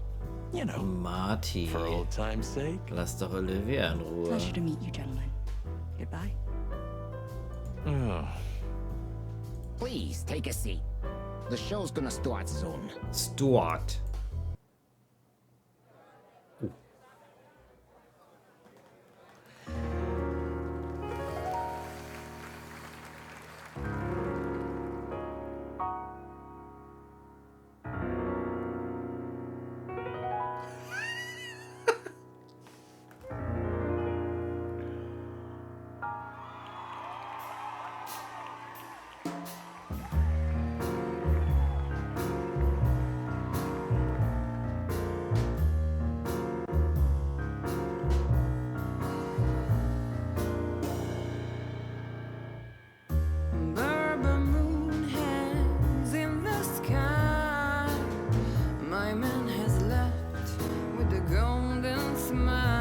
Hey Henrik, grüß dich.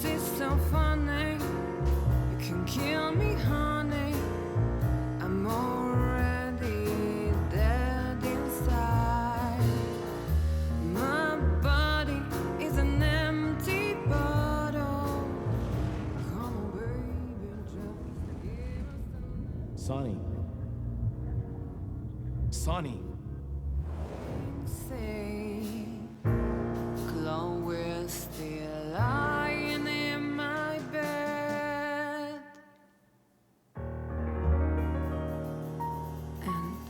It's dead. Oha. That was, unique. Unique. Ja, cool.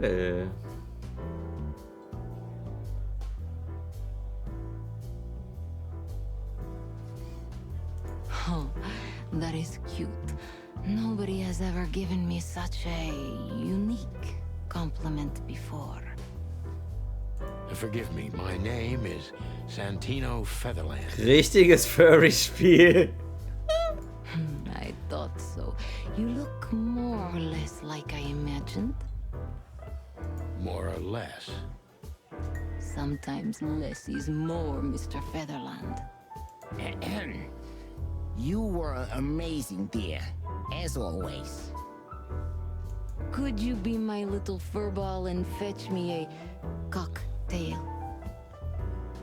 But of course. Eben will be back soon. We'll have a few minutes to talk. Then he'll end the conversation and throw you both out. With all due respect, ma'am, we're not that easy to get rid of. Doesn't matter who's trying, believe me.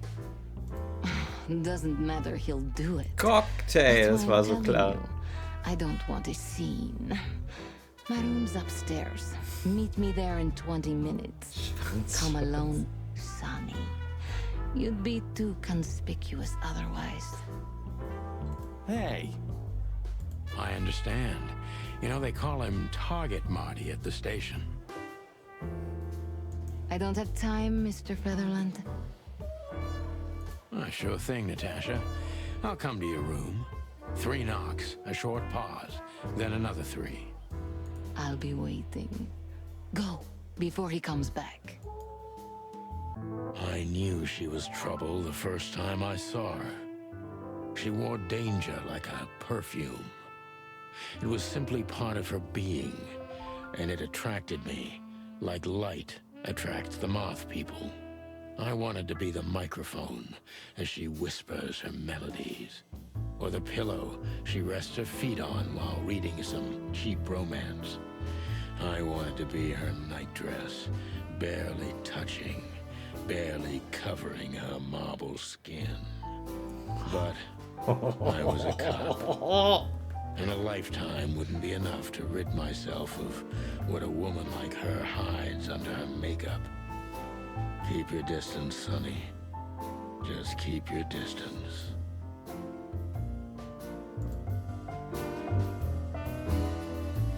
Der Hahn ist ja so ein Sub. Was ist denn ein Sub?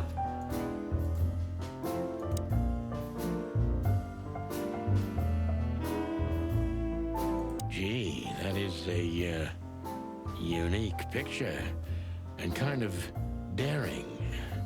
I admit I've never seen anything quite like it before. Yes, I admit it's a little daring. I keep it. It evokes good memories. A precious old friend of mine. Hören Sie auf, nackte Katzenbilder anzuschauen. He's got an eye, Nein. that's for sure, considering his model. Wenn Sie das nicht wissen, müssen Sie es auch nicht zu erfahren. Was that supposed to be some kind of compliment? I don't know. I don't compliment often. Not on purpose, anyway. Oh, you're funny. Okay, Henrik.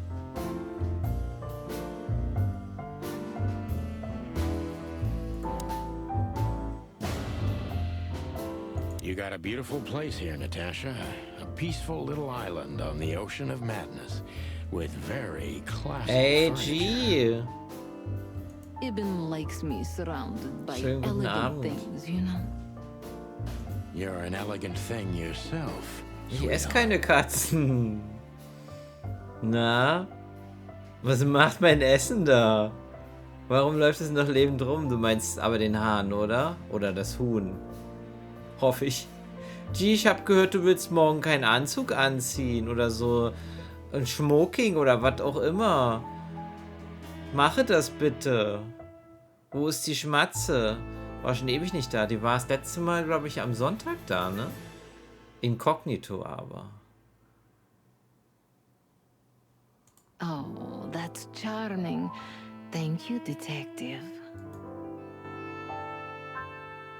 I bet you spend a lot of your time staring Nee, in the was soll mirror. das auch? Do you even recognize yourself?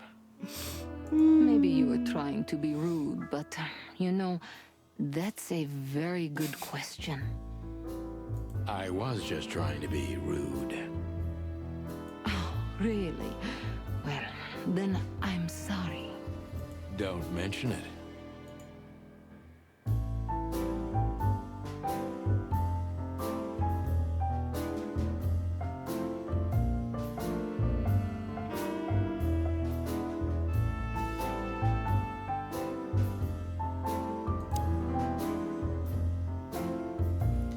The seventh rule of predation.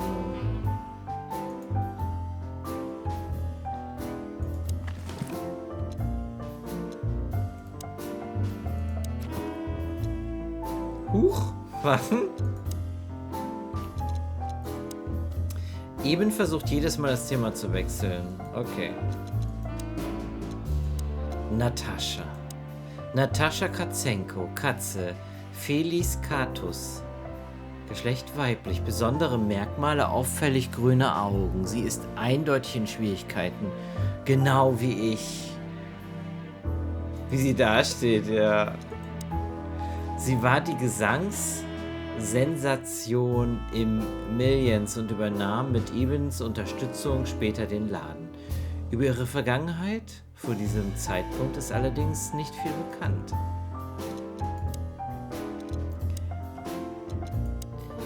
Eben befasst sich derzeit mit dem Fleischersatzmarkt.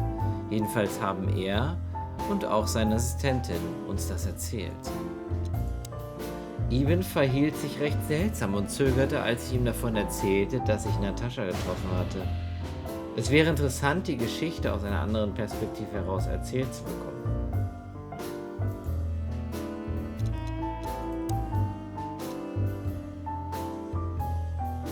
Und überhaupt Kunst, wenn es wenigstens ein Bushido-Konzert wäre.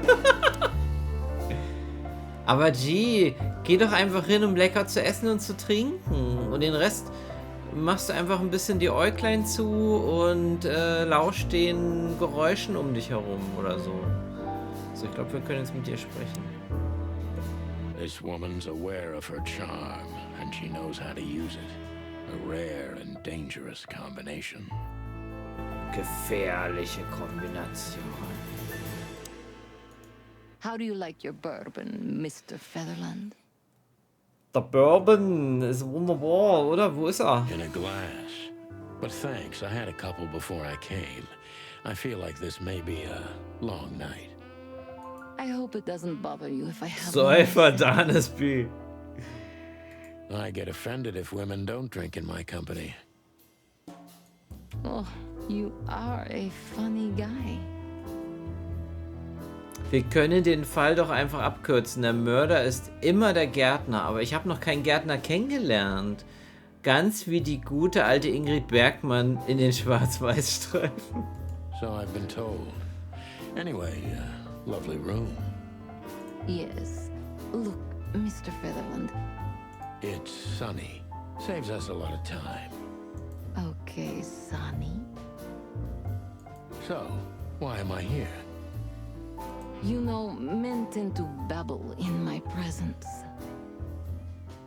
It must be exhausting. It is. But you're not the type to beat around the bush. Is it too banal if I tell you it's an occupational hazard? Terribly. So can I start the unpleasant questions? Ich habe schon lange keinen Noir-Krimi gesehen. Wird mal wieder Zeit. Ja, warum nicht? I've asked you here so you can do what you do best. Really? I thought you asked because you wanted me to investigate for you. But if you'd rather be drinking... You do have a sense of humor. How reassuring. Only if I'm a bit hungover. That's usually quite common. Oh, please drop the act about being the alcoholic, heartbroken ex-cop, Sonny. It would undoubtedly suit you, but I've seen you scanning my room. From the second you set foot in here, you started working, and everything I say gets sorted in your brain. Am I right? An einem verregneten Sonntag, ja. Ich könnte mir Miss Marple nicht in Farbe vorstellen. Tannis ist auch immer mit Alkofahne und Kater unterwegs. Sage mal, Henrik. Als ob ich mich hier jeden Tag, wollte ich schon sagen, jeden Abend wegschieße mit mehreren Pullen, was weiß ich. Na, hör mal. Das funktioniert nur in Schwarz-Weiß. That's a bit of an exaggeration, but yeah, it's something like that. Well then, Sonny, come at me. Oh, that's something I don't hear often. With pleasure.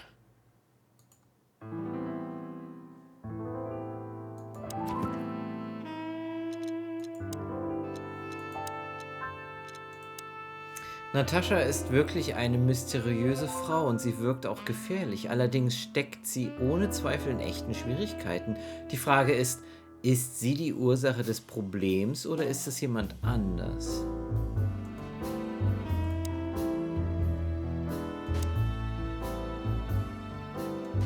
Natasha is a confident woman. I can exploit that. But I must be careful. Every part of her oozes danger.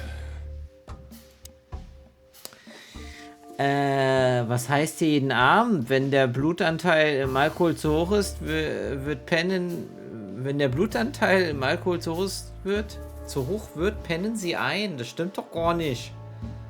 Lüge! Natascha Katzenko. Natascha ist eine selbstbewusste Frau, das kann ich ausnutzen. Aber ich muss vorsichtig sein, jede Phase an ihr ist gefährlich. Selbstbewusst. Das war eine bemerkenswerte Vorstellung. That was a remarkable performance. I'm glad you enjoyed it. Do you perform here frequently? You're also the owner, if I'm not mistaken. Sadly, I don't have the time. But this stage still calls my name, and I perform just a few times a year, and always with a new song. So that was all the excitement. I have many admirers, if that's what you mean. Yes. Geheimnisvoll. Das Bild an der Wand ist ziemlich The gewagt. picture on the wall is quite daring. Only if you knew how old I was at the time. I think I'm on a slippery slope here. Come on, don't be shy. Ask me. All right. How old were you?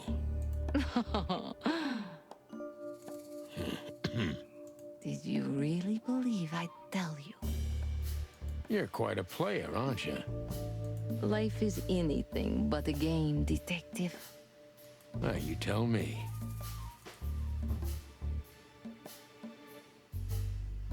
Was können Sie mir zu Ibn Wessler sagen? What can you tell me about Ibn Wessler? Ibn, sorry. You should be more specific. What do you want to know? Eindruck kalt.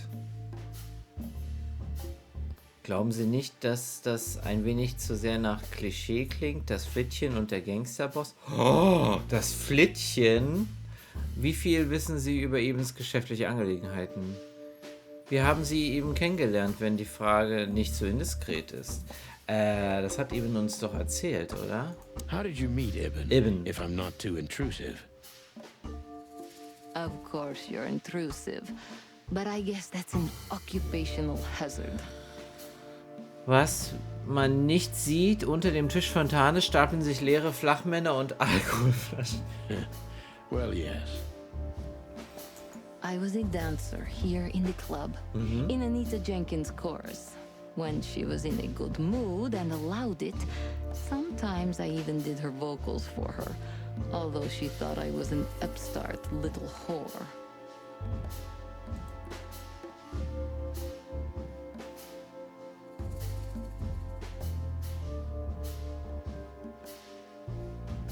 Wie behandelt sie Ibn in letzter How Zeit? does Ibn treat you nowadays? Like a prince treats a princess. Maybe that sounds like a cliché. Abgründe tun sich hier auf. A little. He holds me in the hollow of his hand. He always has. He's never hurt me. He couldn't. Recently, he's been a bit distracted and nervous, but there's heavy weight on his shoulders right now. That's why I didn't want to burden him with any of this. 4 Stufen zum schweren Tages. Abwesend und nervös, können Sie das näher erläutern? Distant and nervous. Could you elaborate? Ibn is devoted and attentive. He sends someone every hour to ask me if everything's all right. But I can't even remember a time when we were together. Just the two of us. Recently, he spends a lot of time here and in other clubs. When he's with me, he's nervous and preoccupied. Why is that? Don't you think it's strange? I don't think it has anything to do with the threats. It started earlier. Any ideas about a cause? Ohne 3 Promille bewegt sich da gar nichts. None. Maybe it's stress. Ibn's working on doing more and more of business legally. That's kind of hard for someone like him. Is he trying to get himself out of the underworld? Maybe. That's interesting. Thank you. Deep behind the diamond skin lies the truth. It doesn't matter how hard Natasha's trying to hide it. She's scared. Now I must concentrate to finally find out what I want to know. Bitte erläutern Sie, was denn? Ich glaube 3 Promille. Ich weiß nicht, ob das viel ist, aber wenn ich was trinke, dann habe ich bestimmt maximal einen halben oder so. Ich weiß nicht, wenn man ein Bier trinkt, wie viel Promille hat man da? Oder ein Glas Wein? Oder ein Glas Whisky? Ich habe keine Ahnung, aber ich hatte... Also, dass ich nicht mehr gerade laufen konnte, das hatte ich noch nie. Behaupte ich jetzt einfach mal. Du schon? Hast du schon so viel gesoffen, dass du nicht mehr gerade auslaufen konntest? Whisky hat 38%. Über. Ja, aber so ein Glas Whisky, das ist ja nicht viel drin, das ist ja nur so... So, hallo Ani übrigens, grüß dich. Musste sogar kotzen, 3-mal von Alkohol. Oha. Das war in meiner Jugend. Wodka ist 38%. Wodka trinke ich, oder habe ich zumindest noch nicht getrunken. Nee, ist nicht meins, glaube ich.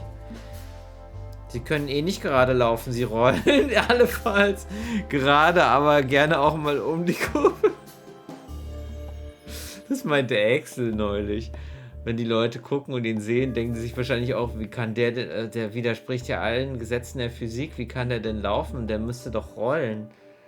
Als ich 20 war, bin ich jedes Wochenende feiern gegangen. Krass, Silence. Was genau stand in den Drohungen? What was in those threats? Exactly. Das sind ja hier Informationen. Kennen Sie diese Kampf? Das ist Excel. 3 sind doch schon fast Exitus. Ich weiß nicht, wie viel Promille viel ist.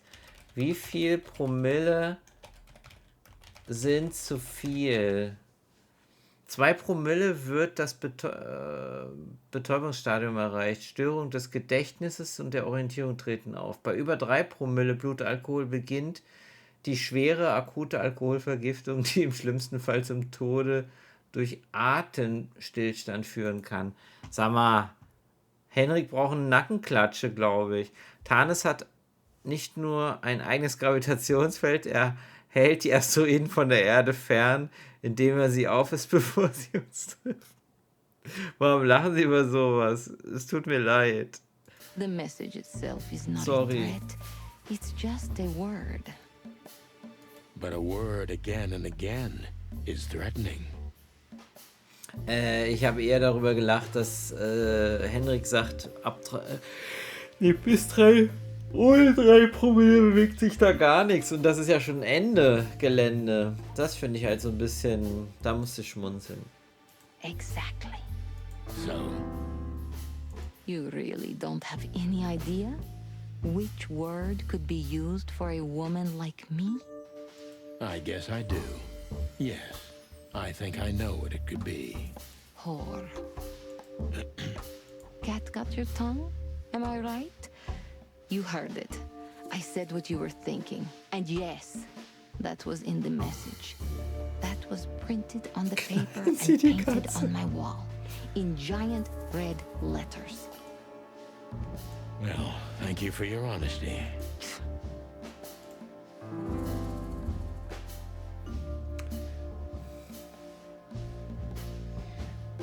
Was ist mit Filmer? Ist der ihretwegen hier? What about Fillmore? Is he here because of you? Mr. Lowe helped me before, and yes, he was the first I approached. You've managed to curb my enthusiasm a little. Doesn't keeping 2 irons in the fire give me a better chance? But you don't have to worry. He didn't find anything. and he's not interested anymore, no matter how much I offer to pay him. Why? You'll have to ask him. Stimmt, er hat ja gesagt, wir sollen mit ihr reden und dann sagt er uns, I think I'll do that. was dann Sinn ergibt.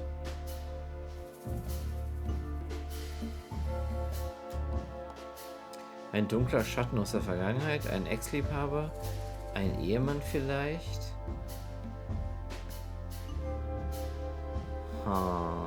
Es ist also kein Fan und auch niemand aus ihrem Umfeld. Wen haben Sie im Verdacht? So it's not a fan and not an inside job. Who do you suspect? Aren't you supposed to know that? Usually, yes. But I've got nothing to go on. And you don't have a hunch. Maybe I do. But first, I want to know if you'll even accept my case. I'm here, aren't I? That's true, but I must know if I can trust you. The proof of the pudding is in the eating. Was? A proof of the pudding is in the eating? The proof? Probieren geht über Studieren. I wish it was that simple.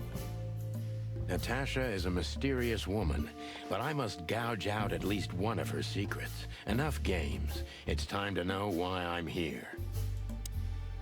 Lassen Sie uns zur Sache kommen. Woher kennen Sie Molly? Let's stop beating about the bush. How do you know Molly?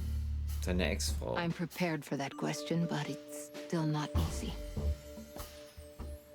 You knew very well that if you threw in the name of my wife, I'd come to you no matter how vague and suspicious the case was. I just want to know if you're simply a manipulator or you're really that desperate. I really know her. I'm not lying. Oh, really? How? Were you a nurse, too? Forgive me, but I don't think so.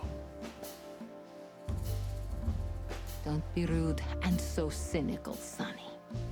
I'm sorry, but that's me when feline claws are at my throat. Molly is an old and good friend of mine. She has nothing to do with this, but I knew that if I didn't mention it to you, you wouldn't have come. Yeah, Natasha, you're right there. I knew you were a decent fowl, that you would help me. That's what you're famous for. Don't go there. Flattery doesn't work. Ich bin resistent gegen Schmeichelei. Look, forgive me. I shouldn't have brought your wife into this. You're right, you shouldn't have. But to be honest, I don't think she's my wife anymore. On paper she is, but I haven't seen her in years. I'm sorry, I didn't know. Really?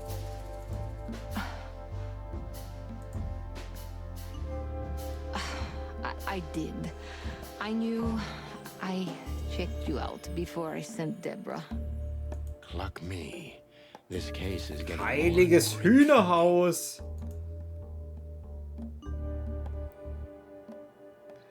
Was genau wollen Sie von mir? What exactly do you want from me?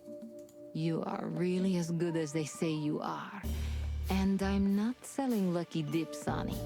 Find them, whoever they are, and... Whatever it takes? Not exactly, but something like that. You know, if I didn't see the speck of fear behind the confidence shining in your eyes, I wouldn't take the case. I'm not afraid. You're terrified, Natasha. Don't be ashamed. You must solve this. As soon as you can. Money's not an issue.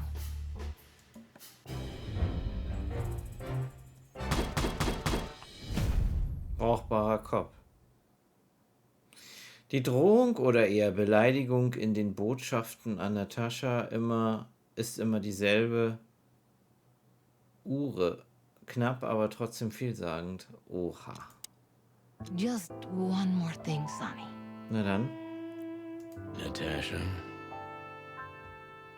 Please, come to 37 Rochester Street in Flower Town tonight. I'd like to show you something that could be of a great help in your investigation. I was afraid this was coming. Why there? Why not here and now? It's something I keep hidden there. I won't take the risk of Ibn or one of his men seeing it. Isn't Ibn too dangerous to keep secrets from? Sonny, a woman is naked without her secrets. I knew you would understand. Oh yeah, I understand everything. So, when do we meet? The night is almost over. I'll be there in an hour. Don't be early, and don't be too late. Look, Natasha, you know, Please, this is very important to me. sure, I get it. I'll be there. Thank you. Until later, Natasha. Goodbye, Sonny.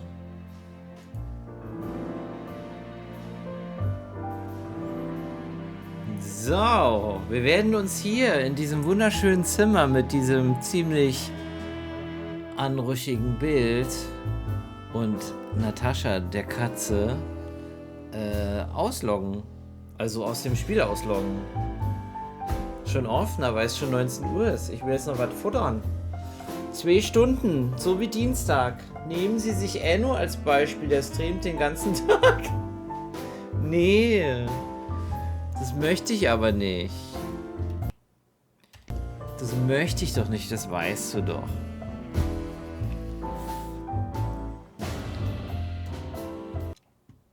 Hauptmenü. Scheiß Serien. Streamverlängerung. Sofort. Nee, ich muss morgen um 6 aufstehen. Ich esse jetzt was und dann gehe ich um 8 ins Bett. Oder auf meine Matratze. Das Bett ist ja noch nicht da. Okay, der reinste Cliffhanger. Ja, ich sag's dir. Los, Hund, judge ihn. Ich bin übrigens morgen nicht am Streamen. Am Samstag und Sonntag gibt es dann wieder God of War und Baldur's Gate. Am Montag, Dienstag werde ich es wieder nicht schaffen wegen der Arbeit. Da bin ich irgendwie immer bis 16, 17 Uhr im Büro. Da komme ich nicht dazu. Mittwoch, Donnerstag, Freitag bin ich nicht da. Da will ich auch nicht streamen. Das heißt, Arbeit wechseln Sie Ihren Job? Why? Nein, ich wechsle den nicht. Das heißt, ich werde Samstag, Sonntag und dann die Woche drauf. Samstag, Sonntag. Mehr gibt es nicht. So oft kein Streams, gottlose Scheiße. Wie kannst du sowas schreiben? Hallo, jetzt wird Thales gekündigt. Nein, das möchte ich nicht. Ich will meine Arbeit behalten. Die macht mir sehr viel Freude. Nee, wie gesagt, also morgen kein Stream. Dafür dann Samstag, Sonntag ganz normal. Und nächste Woche Montag bis Freitag kein Stream, weil ich einfach am Mittwoch zu meiner Mutti fahre. Am Donnerstag hat sie Geburtstag und am Freitag komme ich dann wieder. Aber da bin ich auch erst irgendwann so 15, 16 Uhr wieder in Berlin. Und dann ist ja Freitag auch Filmabend. Sollte Freitag kein Filmabend stattfinden, aus welchen Gründen auch immer, dann kann ich vielleicht sogar schon am Freitag streamen. Alle Subs abbestellen, alle Follows weg. Ich habe schon unfollowed gerade. Nee, mach mal Follow Age, ich will das als Beweis. Was los, Matze? Was ist? Guck. 28. Dezember 21. Eigentlich schon sehr, sehr viel länger, aber nicht hier Unfollow drücken. Drinking Problems ist mein heutiges Achievement, was ich im Spiel bekommen habe. Steal that fancy whiskey from the XAR Club. Okay. Haben Sie auch im Real Life? Nee, habe ich nicht. Also, gehe ich mal nicht von aus. Gut, dann vielen lieben Dank fürs Dabeisein. Habt noch einen wunderschönen Donnerstagabend. Wir sehen uns am Samstag wieder, wenn ihr möchtet. Guck mal. 2011 Tage schon. Krass, Matze. Krass lange.